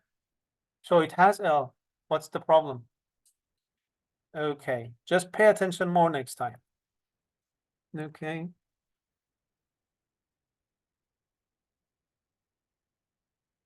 We have two troublemakers. One of them is enough. Guys, decide either man in this class or Arjun. Okay, I can't handle two. This Arjun, right? Negative for now. Okay, let's go to the next part. So by saying that, we are going to save. We talked about methods. We talked about overloading. We learned about this thingy. Unfortunately, because of the system, it didn't permit me to use speakers. I have to restart. Anyway, so console.class. We know that we have console.write line, console.write is not gonna shift the cursor to the next line, but console.write line does that. It's like \n kind of thing. And then we always use read line, but we use read key or read. What's the difference between read line and read? I don't know actually, and we don't want to spend time, but if you like to do that, you see that there is a kind of Stack Overflow explanation, and I have made an explanation quickly here, but read it at your convenience. We don't want to spend time for that. And the whole idea, guys, is one thing. this is something that I always had that feeling that why we are among those many genius people, and I'm the only person who doesn't know how to write a program. I was one of those people. The only thing is it takes 2 hours for your first program that you write it alone. Very simple hello world. You're gonna see that, oh, I made one single quote instead of double quoted. It takes forever, especially if you use online compilers. But next time it's gonna take you the same mistake, 2 minutes to solve it. That's what we call it experience. Guys, you can Google the format, you cannot Google experience. You have to gain experience. At least by the current moments that we are living together, it is not possible to have any chip. Let's see what Elon Musk is gonna do. But at the moment, we cannot expect that we are going to have a chip and then done. C#. With ChatGPT, I already have lots of trouble. Let's see, I have to check the people if they have any tomorrow before coming to the session. Now we are in this moment in a case that we need to practice and face errors. Every single, do you remember the time that you started languages like C# or C terminated with semicolon? All of us made that mistake. Why you don't now? It's just because you face that problem over and over. The other thing that I want to tell you is, okay, convert. Why we need to convert things? One simple thing. Those who use ChatGPT, it uses parse. It doesn't use convert. Okay, it's for me like just checking and say, okay, that's. Anyway, why we need to use convert? Anybody? Yes, ma'am. Because the different data types are like trays. So if you need to fit like 3 mole, if you want to fit one into another, we need to convert it. Okay, good, The storage. excellent. First Saram and then Rishi, please. When you use the console.read line, it automatically reads the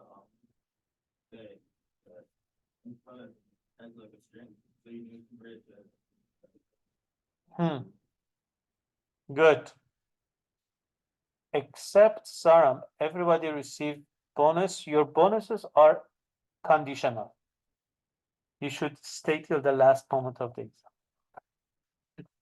Okay, Rishi, you want to say something? Sorry, I'm a slow learner. Repeat it for everybody. Okay.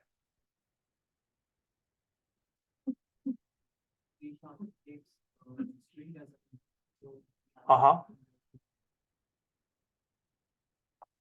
Lovely. Guys, all of you see keyboards in front of you. What is the default of the things that you get from keyboard?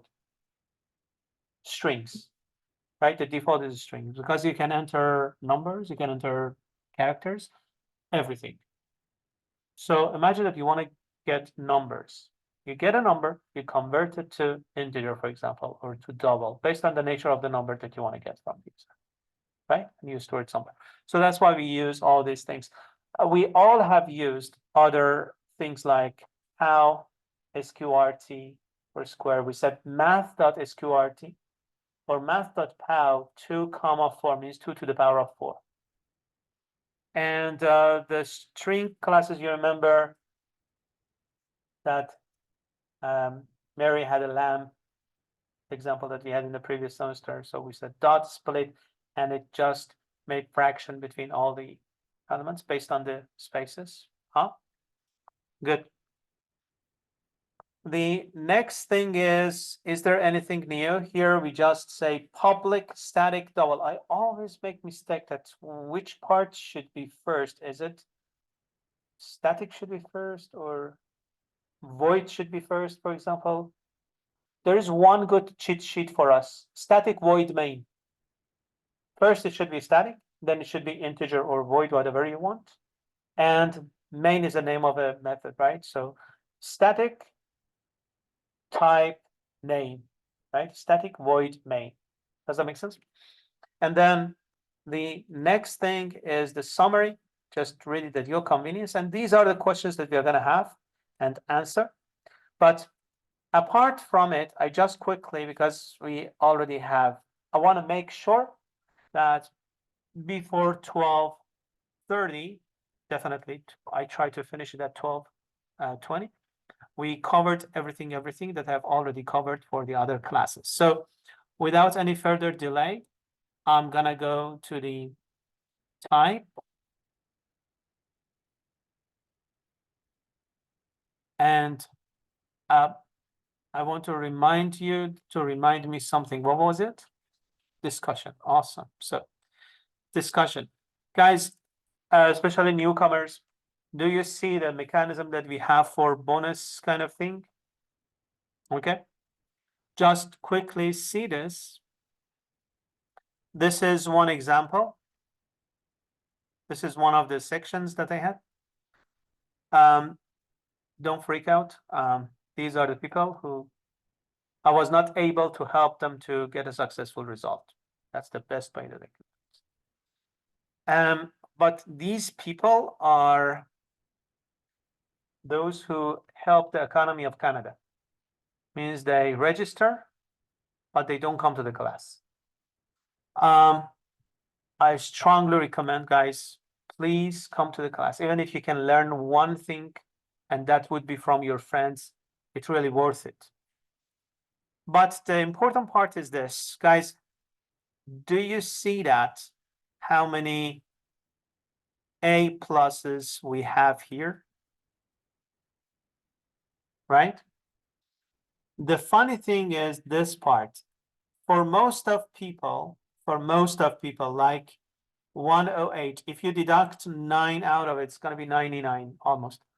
Again, A plus. If you deduct 8 from that person, it's going to be 97.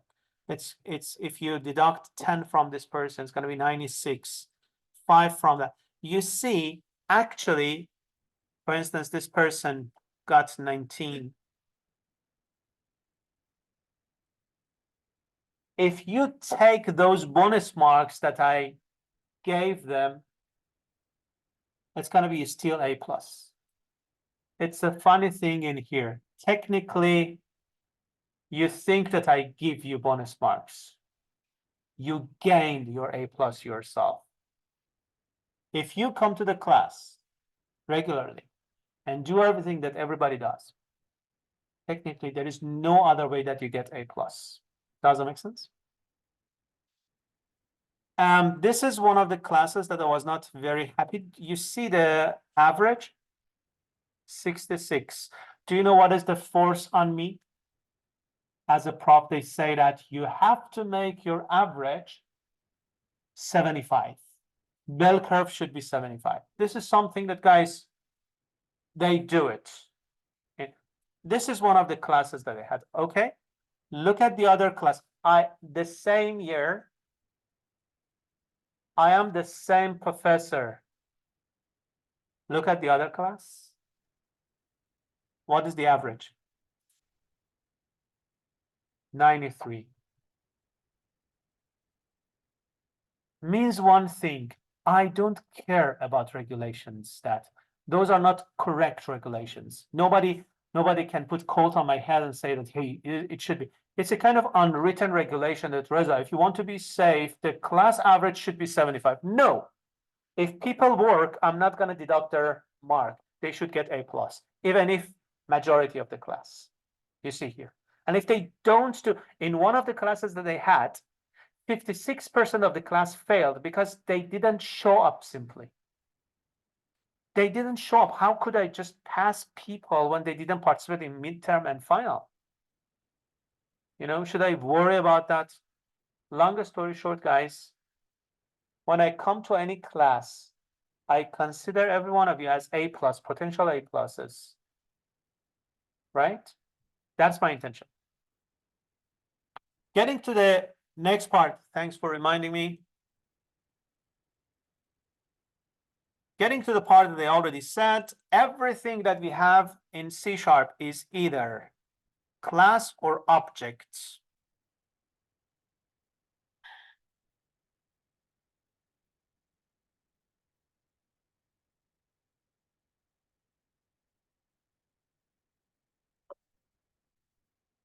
everything in C# is either a class or object.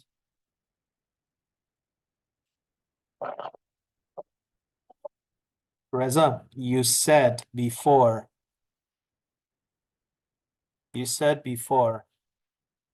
int a equal to 10. Huh? Where's the class? Where's the object?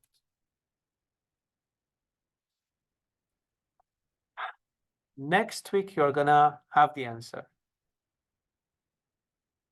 But for now,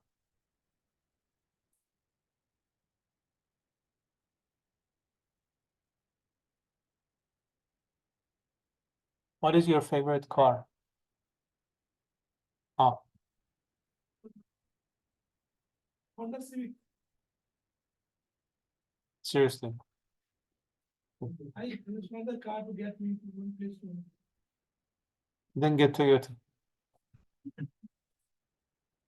Good. The insurance is lower. What's your favorite car? Osman, yeah. Audi? You know Zach, right? He said Ferrari. Shocked. Like, guys, say something like, yeah. And if you want to get a car, Honda Civic, as you said, what are you gonna do? You're gonna go to one of those dealers Either and negotiate a price, nego- see the specification. Indian style negotiate the price. The price is fixed, sir. Look at it. Then see the spec, like, No, sir, I'm gonna go there and say I'm Gujarati. They're gonna just start giving me reductions. Okay.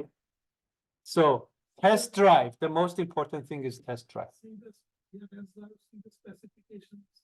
Huh? Okay. The specific. See the specifications. How are you gonna get the specifications, guys? You see the catalog, right? It tells you that, okay, number of doors, the horsepower, so on and so forth, and the structure of the car.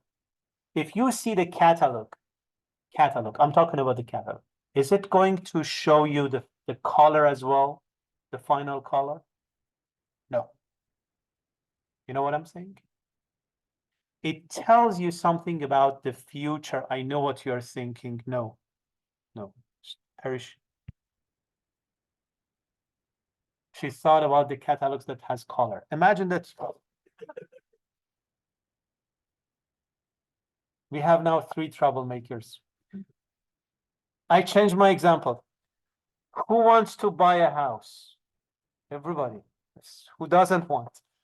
So when you want to buy a house, you go to one of those builders when they have, and they show you a plan, right?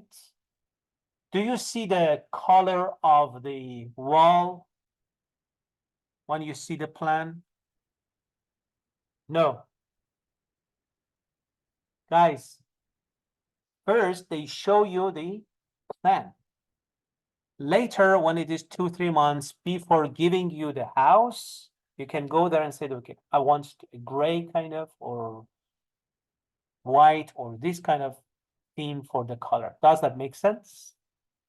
First, they show you the plan. Plan is a class. It does not exist. It's just a promise, right? Again, I'm telling you, plan is a class. It doesn't exist. It's just a promise. When you convert that plan to something that you can see and touch, right? It's building, it's objects. So the difference between class and object is something which you plan for it and something that you already created. Just write this, whatever you learned from this example.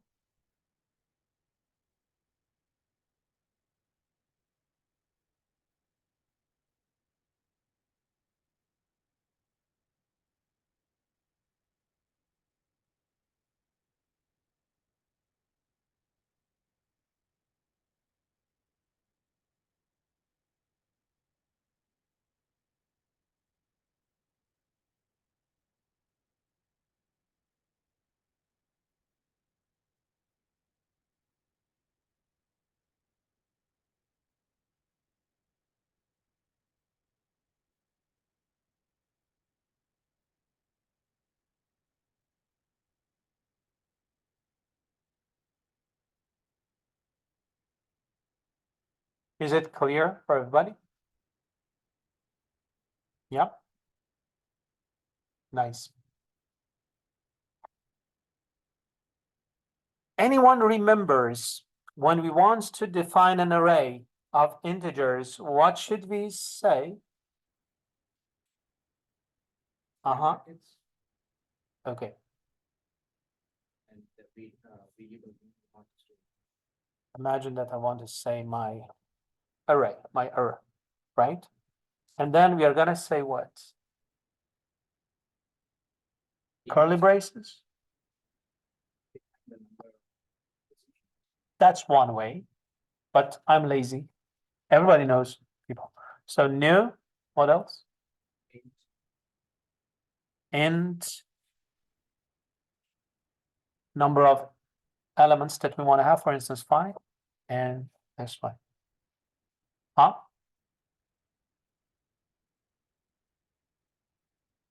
Listen, this is super important. This is something that we worked, but we didn't say what are the elements last semester. Now we want to decipher, we want to decode what we did before. First thing first. This is the class that we have. This is a class that we have. Class of integer arrays. We want to create one object. The name of that object is my array. Everybody. We want to create an object in the class of integer arrays. But it does not exist in the memory yet. It's like you sign the contract and they promise to start building it for you. When are they going to build?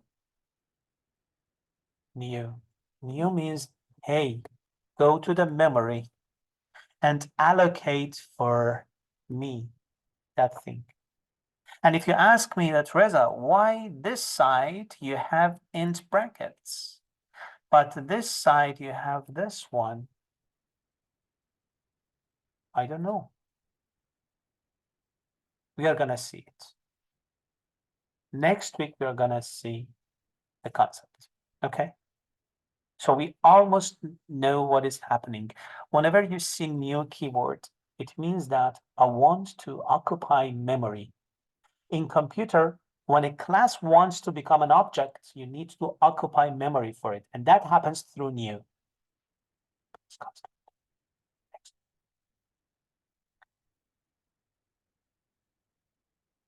Let's go to this example together.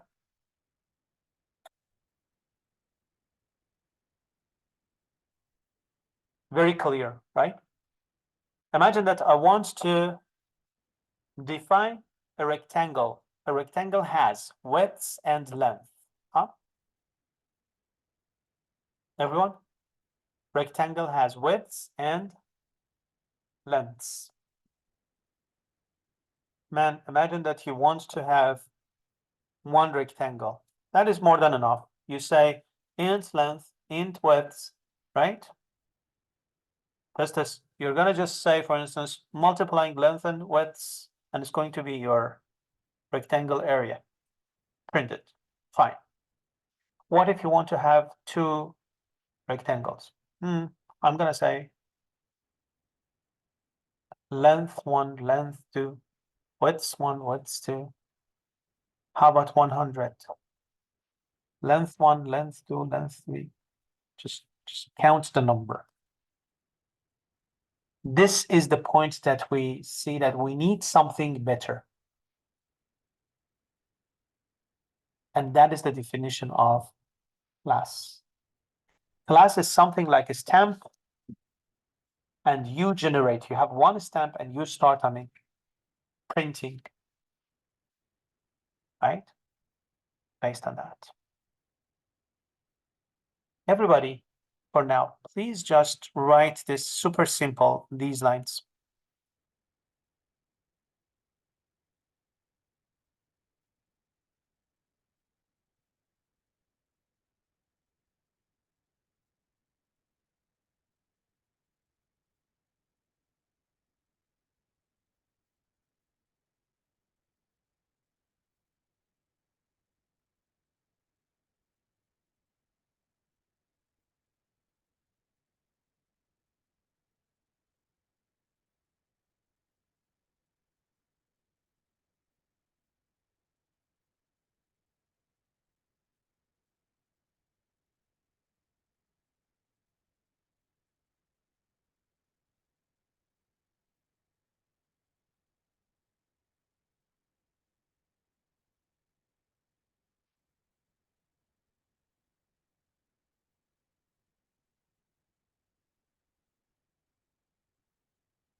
Done.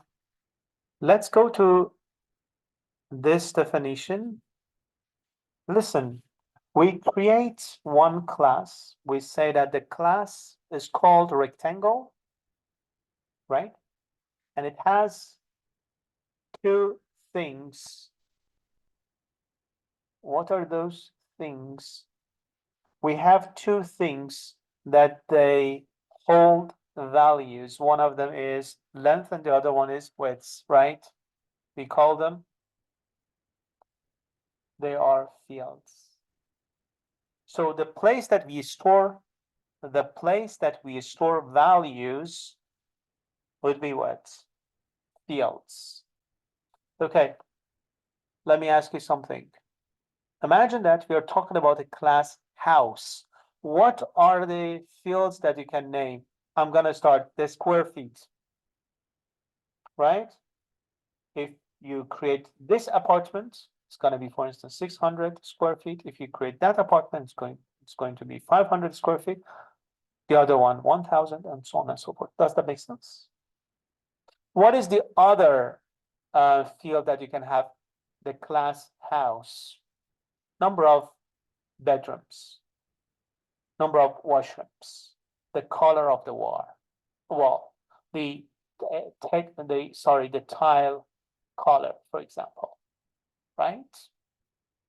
These are the things that we could have. For car, number of doors, for example, number of cylinders, if it is hybrid, huh? This is one thing that we expect from class. What are the other things that we expect from the class? Guys, as Man said, I want a car that brings me from A to B, right? So what is the function? What is the action that you have here? Move, car.move, right? So one of the things that we have, fields, the data that we have for a class that we store for every single object that we create. Listen, we have car 1, car 2, car 3. Color of this one is white, the other one is black, the other one is yellow, and so on. Does that make sense? But what is the functionality? You say car dot move. What is the other? Car dot brake, pressing the brake pedal. Car dot accelerate, right? These are the functionalities. Does that make sense, everybody? But the thing is, we have field, pure data. We have methods, pure actions. Do we have something in the middle? What? Data, pure action. Do we have something in the middle? Like what, Reza? Okay, if I say that we have a class for students, student class, that has name, last name, ID. For instance, we want to take care of the GPA as well. Does that make sense? The diploma GPA. For the entrance of the college, we just want to collect those things as well, huh?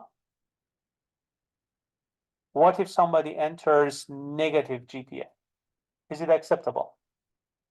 What if somebody says, well, if the scale is between 0 to 4.3, somebody enters 100? Not acceptable, right? Is it possible that we control the data and say it is not acceptable, please enter it again? Is it possible to combine the data field with the concept of methods to use and filter the data and to have our own property ownership on it? And exactly, it is property. Between field and method, we have our own property. What a point. Write it. between field and method, we have property.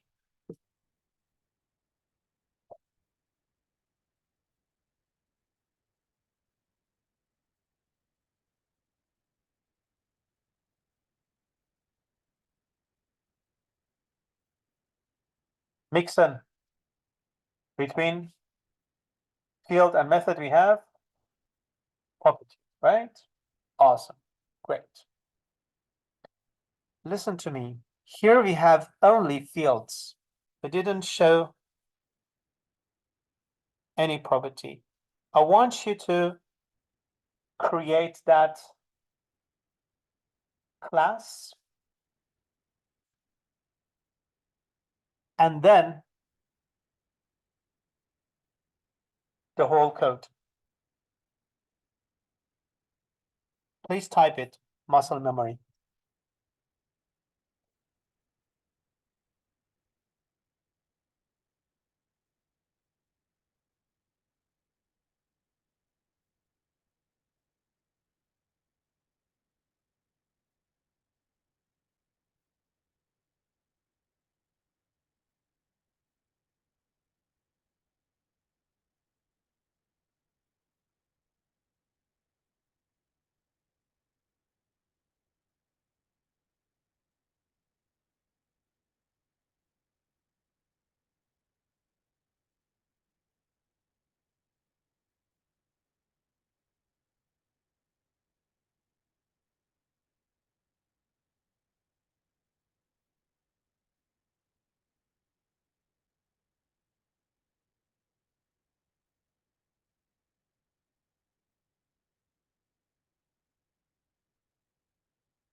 Done?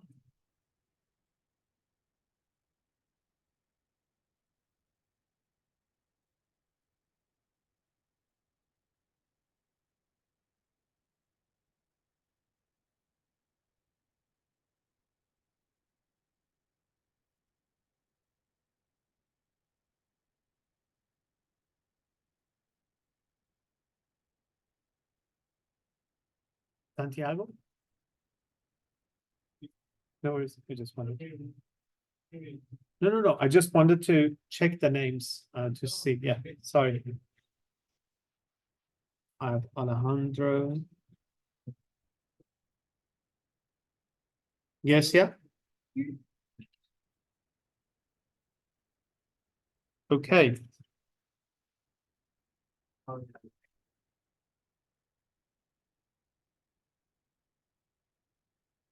In this, for example, we created, just take the time whenever you are done, give me a signal. Done. See?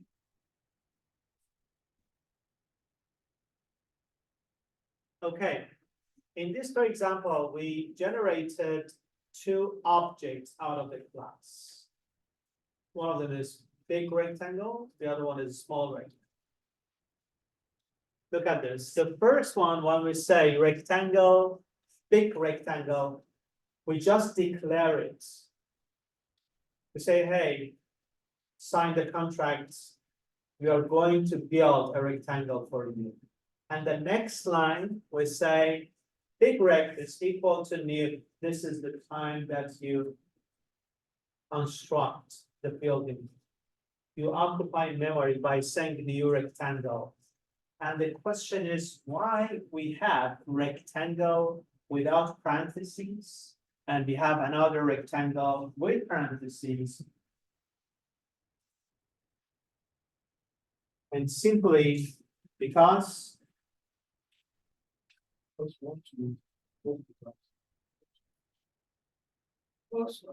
I don't know. Next week, we're gonna learn it. Look at the next one, next example. Guys, this one, rectangle int A. Guys, always remember, if you forget, you remember that we saw a few seconds ago how to create an array of integers. We say rectangle, the name of a class, the name of an object. It could be anything, A, B, C, whatever. Equal to new, occupy the memory. And then rectangle parentheses.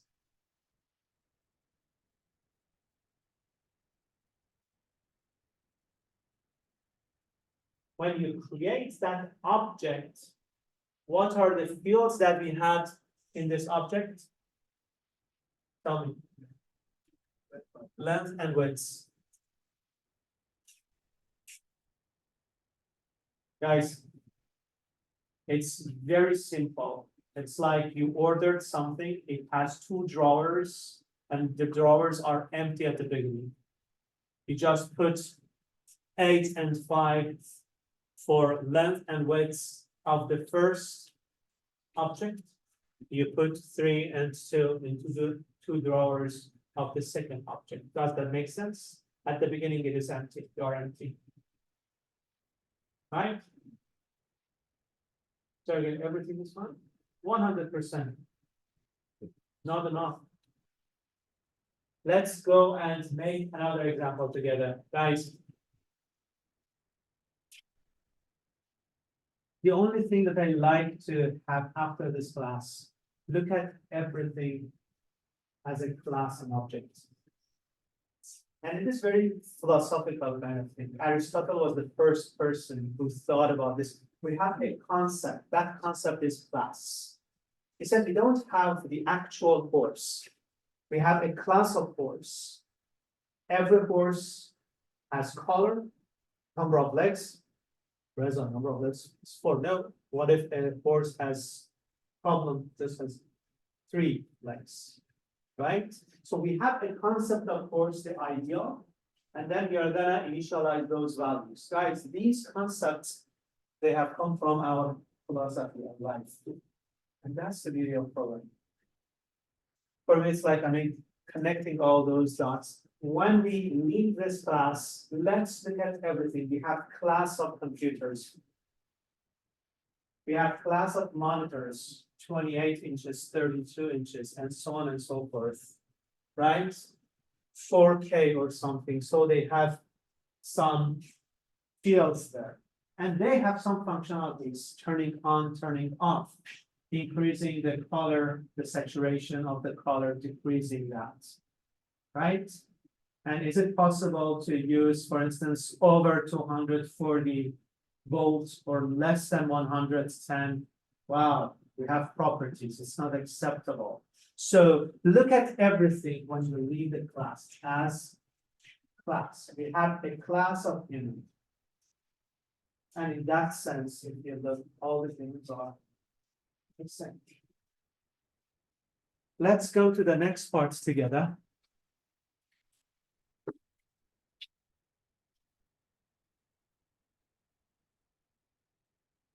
Now you start adding more stuff, making it better. Complete your plan. Say int small rectangle equal to length multiplied width of a small rectangle, and show it. Do the same thing for the big rectangle. Please do.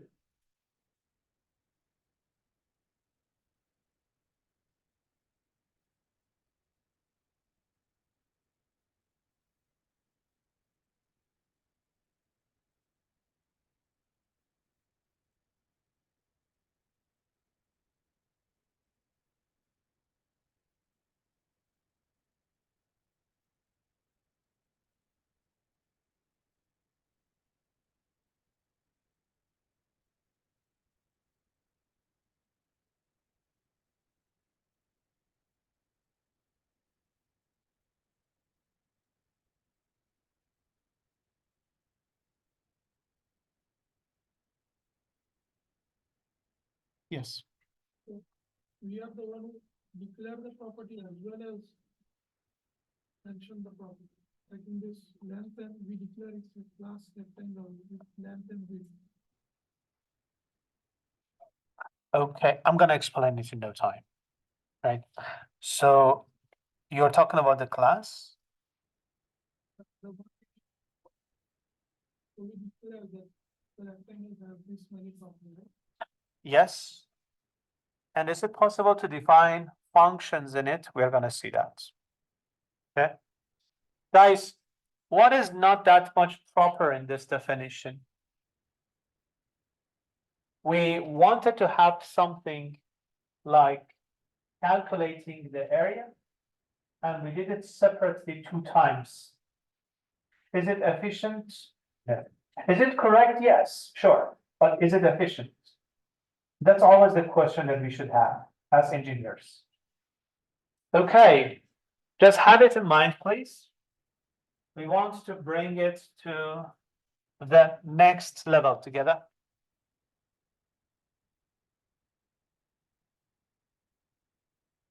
And I want you first, please.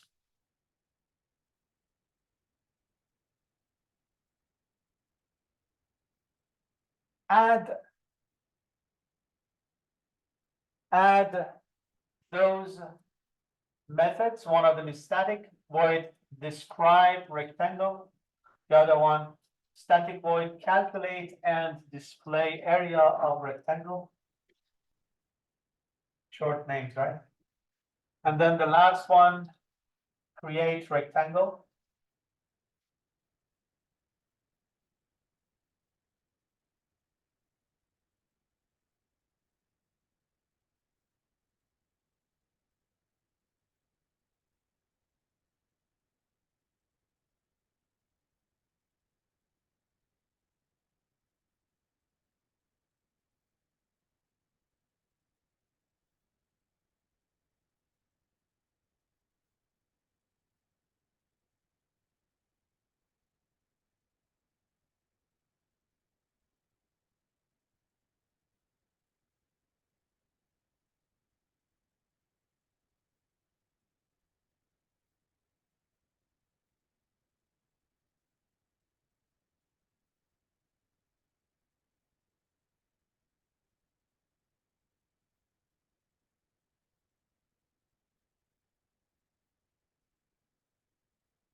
Over to finish.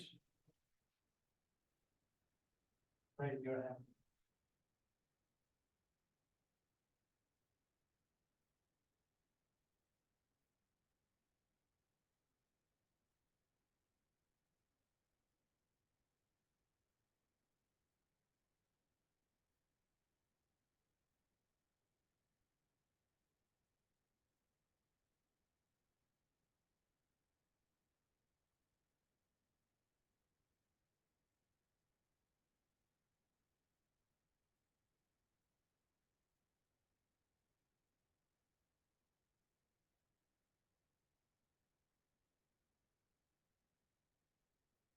Done. Why long done? Awesome. Done. Merci. Okay. Just remember the class rectangle stays the same, so we have just these parts. And to make sure that you're not gonna miss that, I'm going to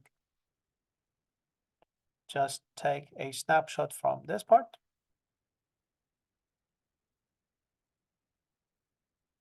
So you're gonna have that, don't worry. And this is the part that we define only, for example, big rectangle. And yes, we say describe rectangle, big rect. For now, you don't need to. You don't need to know everything. What you need to do is just please make sure the code works, the explanation.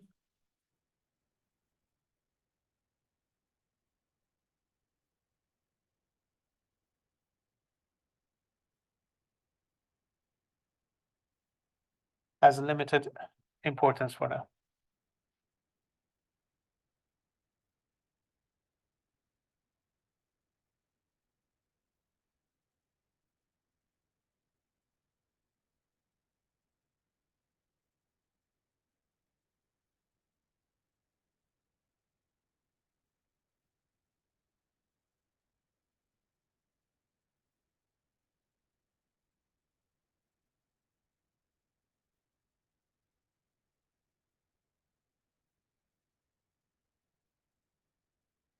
Done. Oh.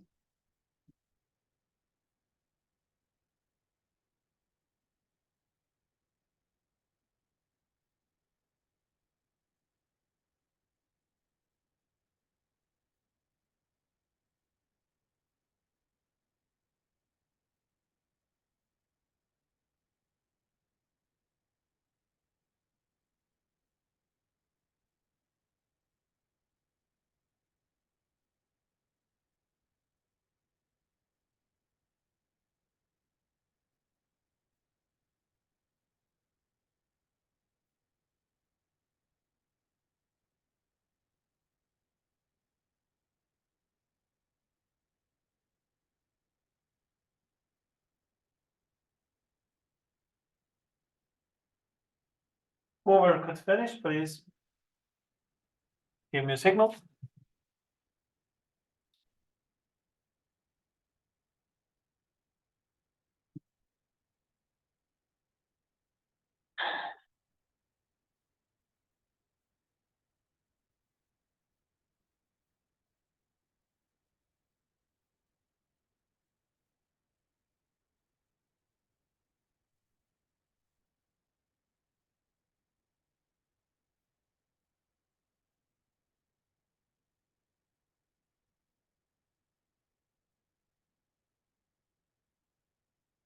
Done.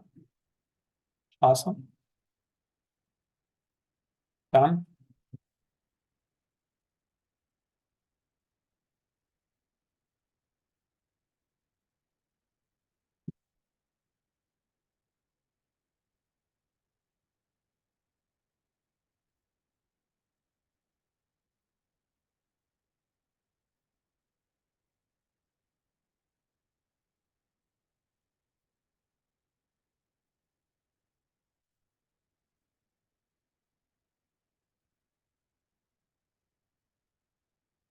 Done. Awesome.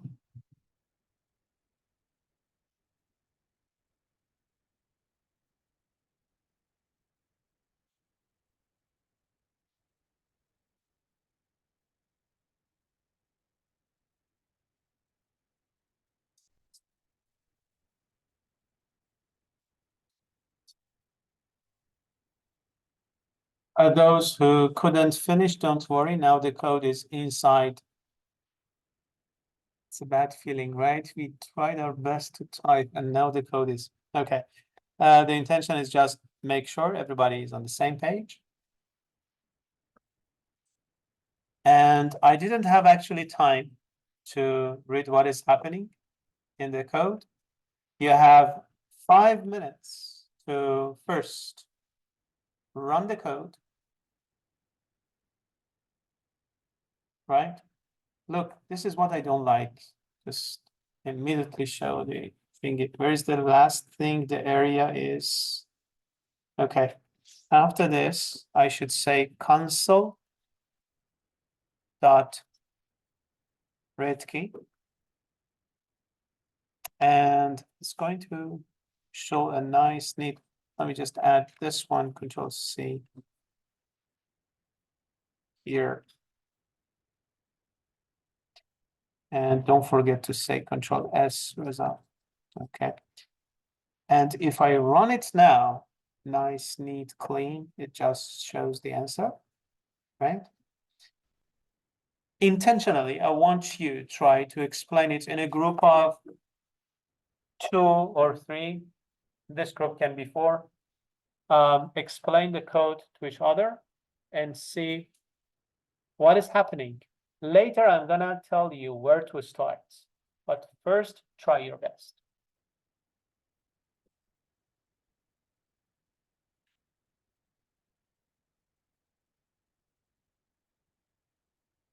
Me too. Okay.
Okay, let's see what we have here.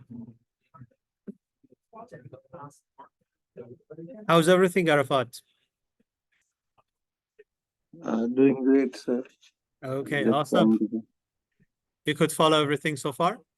Yes, Professor. Awesome. I hope that we meet pretty soon. Yeah. Today I was feeling fever and a little bit Um, cough. That's why. don't worry, get well soon and we will meet soon, okay? Okay. Okay, sir. Thank you, sir.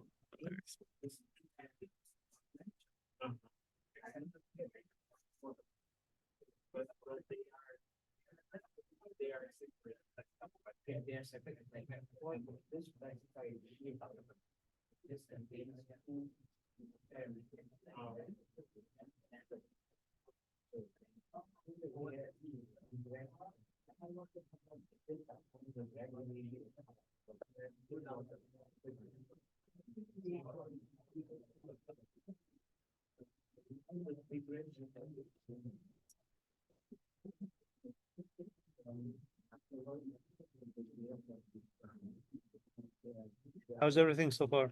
It's good. The problem is that I didn't sleep enough. Because yesterday I arrived very late for the weather. Oh, I arrived at 3, 3 a.m.? 3 a.m. So I slept 3 hours. Me too. And so, yeah. And well, happened that in holidays I didn't practice enough because I was more focused on working because we're international student and at the morning I can put on class. Tell me about it. I was I was a student not long ago, so I know completely. Yeah. So yeah, I remember a lot, and I like your strategy to push us to continue. Oh, thank you. Because my previously professor was very general. He was like, "This is that, and that's it." And I was like, "What is that?" No worries, I can explain you that because it is for the next semester. And I was like, "You don't explain me, I don't understand." It was I'm like, happy that we could click in that things together. now I Awesome. understand, and I'm happy because now I have all the material to practice. Oh, nice. We didn't have that in the previous semester, and yeah, well, now it's there for now. Thank you. Okay, no, nice. Okay. So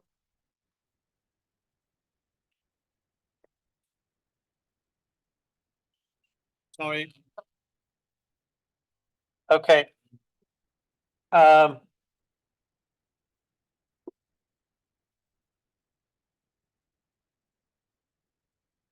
Everybody's ready? Did you go through the code? Never. Never. Just put it down. Yeah. Awesome. And if you need to just use it outside and then come back.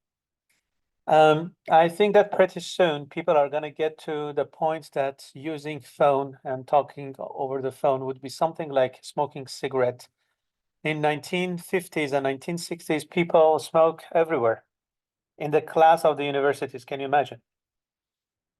We had that, and pretty soon I'm sure that people get to that level. And that is nothing torturing me like that. On the bus, people talk loud or watch their movie over there. I was like, seriously? Are you very much sure that I enjoy the same genre of your music? So maybe I'm a little bit diverse from that. Anyway, let's go to the next parts together. Guys, are you ready? Reza, don't do it. We are going to have one class, Garb. Garb, right? I said that. And then the thing is, it's going to be defining a class first. What are the elements, Saram, that we had in the class? Lengths and widths. And now we are ready to create one object out of it. We could do it directly saying something like that. Rectangle, big rect. And then big rect, Burak, equal to new rectangle. Then you create one object. And then big rect, you have it. Open the drawer of the widths, open the drawer of the length and put the values inside it, close it, don't forget, right? Now we have those two values inside an object that we created. Everybody, that's one way. The other way, look at this one. The other way is creating, I said static, guys, the static void main, static void hello world, you remember that? This time we don't say static void. I assure you, if clicking brings us anywhere, all those gamers are now programmers. So please pay attention here. We say that a static, instead of void, I say static rectangle. I'm gonna return something, but is it a return integer? Is it going to return? It is going to return an object, which is rectangle. Does that make sense, everybody? Yeah? Listen to this. The name could be anything. What are the elements you need to have a rectangle? Tell me. Length and width. And this is the least thing that I needed to do to make the same. The best is to say int WTH, for example, or WD for width and LN instead of length. I just copied from Reza, you copied, yes, sorry. I borrowed it from different places, these examples, and I was lazy to. This is not my style. The name of these guys shouldn't be identical because it's going to be confusing.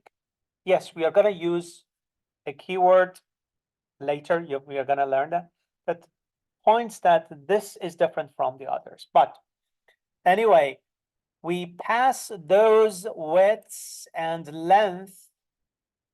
Look at here, we have widths and length to rectangles widths and rectangles length. These guys could be A and B. Then these guys should be A and B as well. Does that make sense? And you pass them to an object, open the drawer of the object, put this width and this length into these two. Guys, this is a method.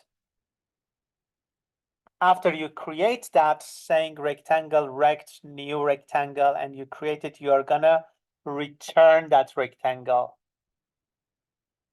You return that object. Look at this one. When we call that thing, it's here. You send 10 and 20 into width and length of that rectangle. After creating that, you're gonna bring it to test rectangle. Now, if you open the drawer of test, you see there are 10 and 20 in the drawer for the width and length. Is it clear, everybody? And now let's see what other parts are. I want a brave person to explain this one to me. Calculate. Yes, brave person. Businessman. First, now you should, clean late coming in the morning. This is for that, do it.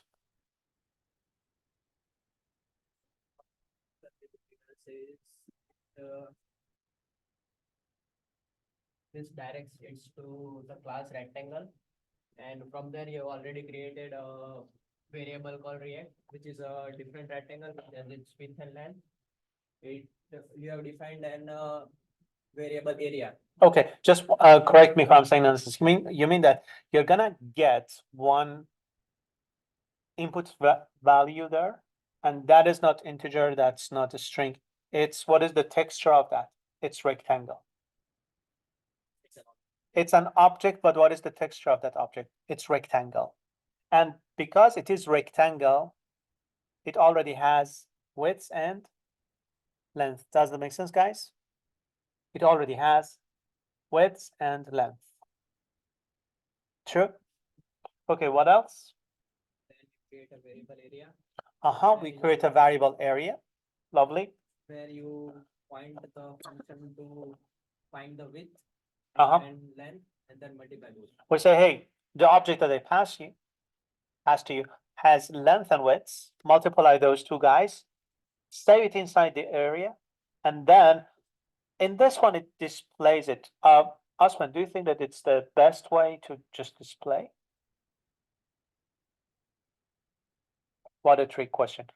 Imagine that you want to write something similar to math functions. When you say math.power,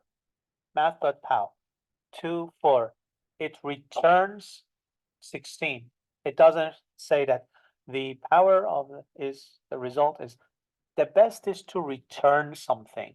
This is just for toy example. This is not the best practice. If I wanted to convert it to something better, it should be static, for instance, int or whatever it is, because the area is int now.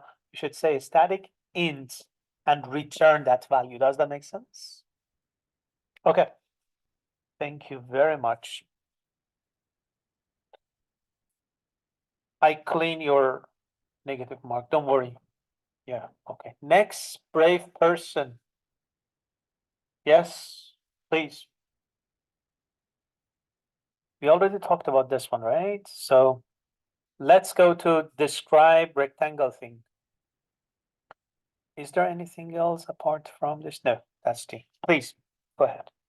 Okay, so, we have a method called describe rectangle. It doesn't, return anything because it's a void method. Lovely. So. It just displays. Huh. So we put in, a parameter, which is the object rectangle, and we make an object rect, which is just like the rectangle. We pass instead of saying that receive. You remember when we wrote something like a square, we received an integer as the input, huh? And we said int num and return num times num for the square num, huh? This time, instead of receiving integer or string or something, we receive a rectangle. And rectangle is not only one value, it has values inside its fields, right? It's like a box that you receive, and if you open it, you can see, we have, for instance, length, we have width, we could have several things there, okay? And, from the object rectangle, we display the width and the length. Uh-huh, beautiful, beautiful. Thank you very much. Rishi, right?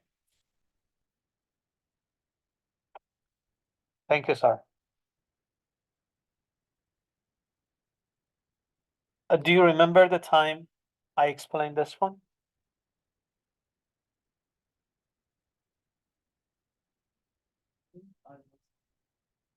Oh. Now then it is your challenge to explain it. Awesome.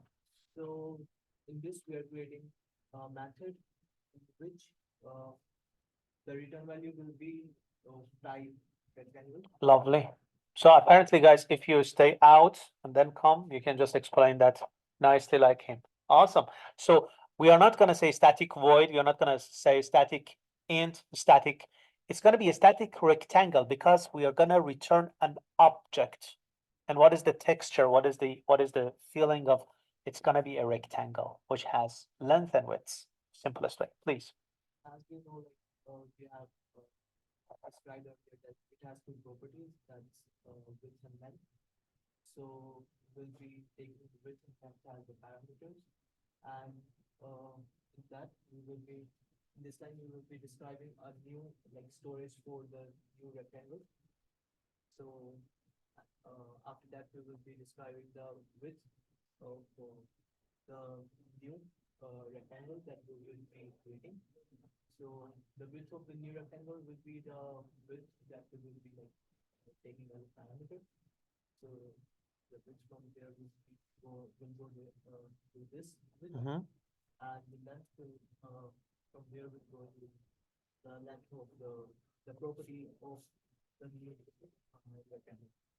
So yeah, and it will return us the rectangle type with its properties that we described. Lovely. Look at this one. Thank you very much, Rishi. I appreciate it. So as you see here, we have a kind of name which is confusing for us. And it was like widths. I couldn't grab that. So the best is to just change the name. Here I said, let's receive int my widths and my length. And I'm going to replace my widths into rec.widths and my length in rec.length. Okay. You see how I started? I started from the class definition. Then I explain the methods one at a time, right? That's one. And now it's the time to get to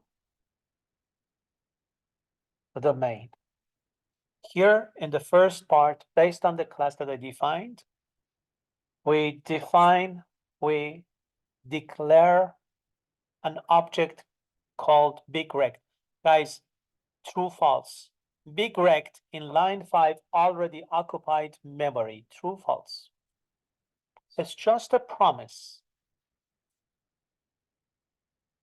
Line 6. In line 6, because of using new constructor, what? Forget it. Because of using new intentionally, I just wanted to hear this once. Next week, we're going to talk. Because of using keyword new, we occupy memory for it. Huh? Okay. Now you have empty drawers. You open them and put those values inside. And now you have an object. What's the name of that object? Tell me. Big rect. And it has length and widths. And then you can just calculate the area the way that you see. And then describe past that big rect. Is it possible to, after defining this, is it possible to use test rect or describe? Yes, the same way, right? And that's the beauty of using classes and objects. You have one pattern that you can use it, reuse it. And one of the things that we learn here, the concept maybe is familiar for you. And if somebody asks you that, okay, guys, congratulations, you graduate from Centennial College and you have passed 2 software engineering courses. You heard about reusability. Can you give me a simple example? Yeah. If I have a definition of a class, I can use it, I can reuse it. And if I want to change something, I just do it once. If I want to correct something, and I'm going to do it just once, and it's going to propagate. It's going to cascade in all the program. This is the concept of reusability, one of the examples of it.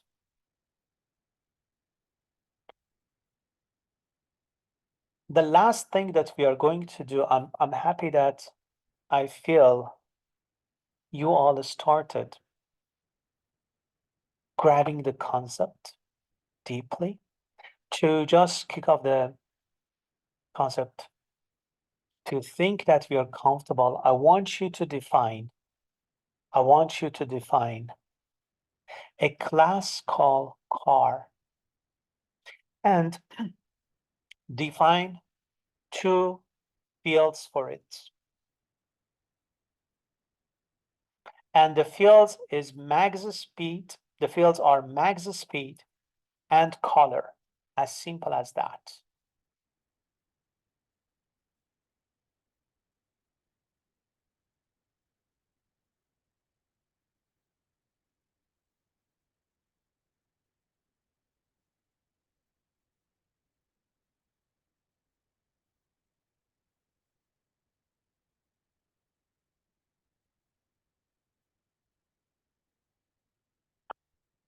For people who are at home, this is the last thing. I want to challenge you, define a class called car that has max speed and color, and just create 1, 2 examples in your code.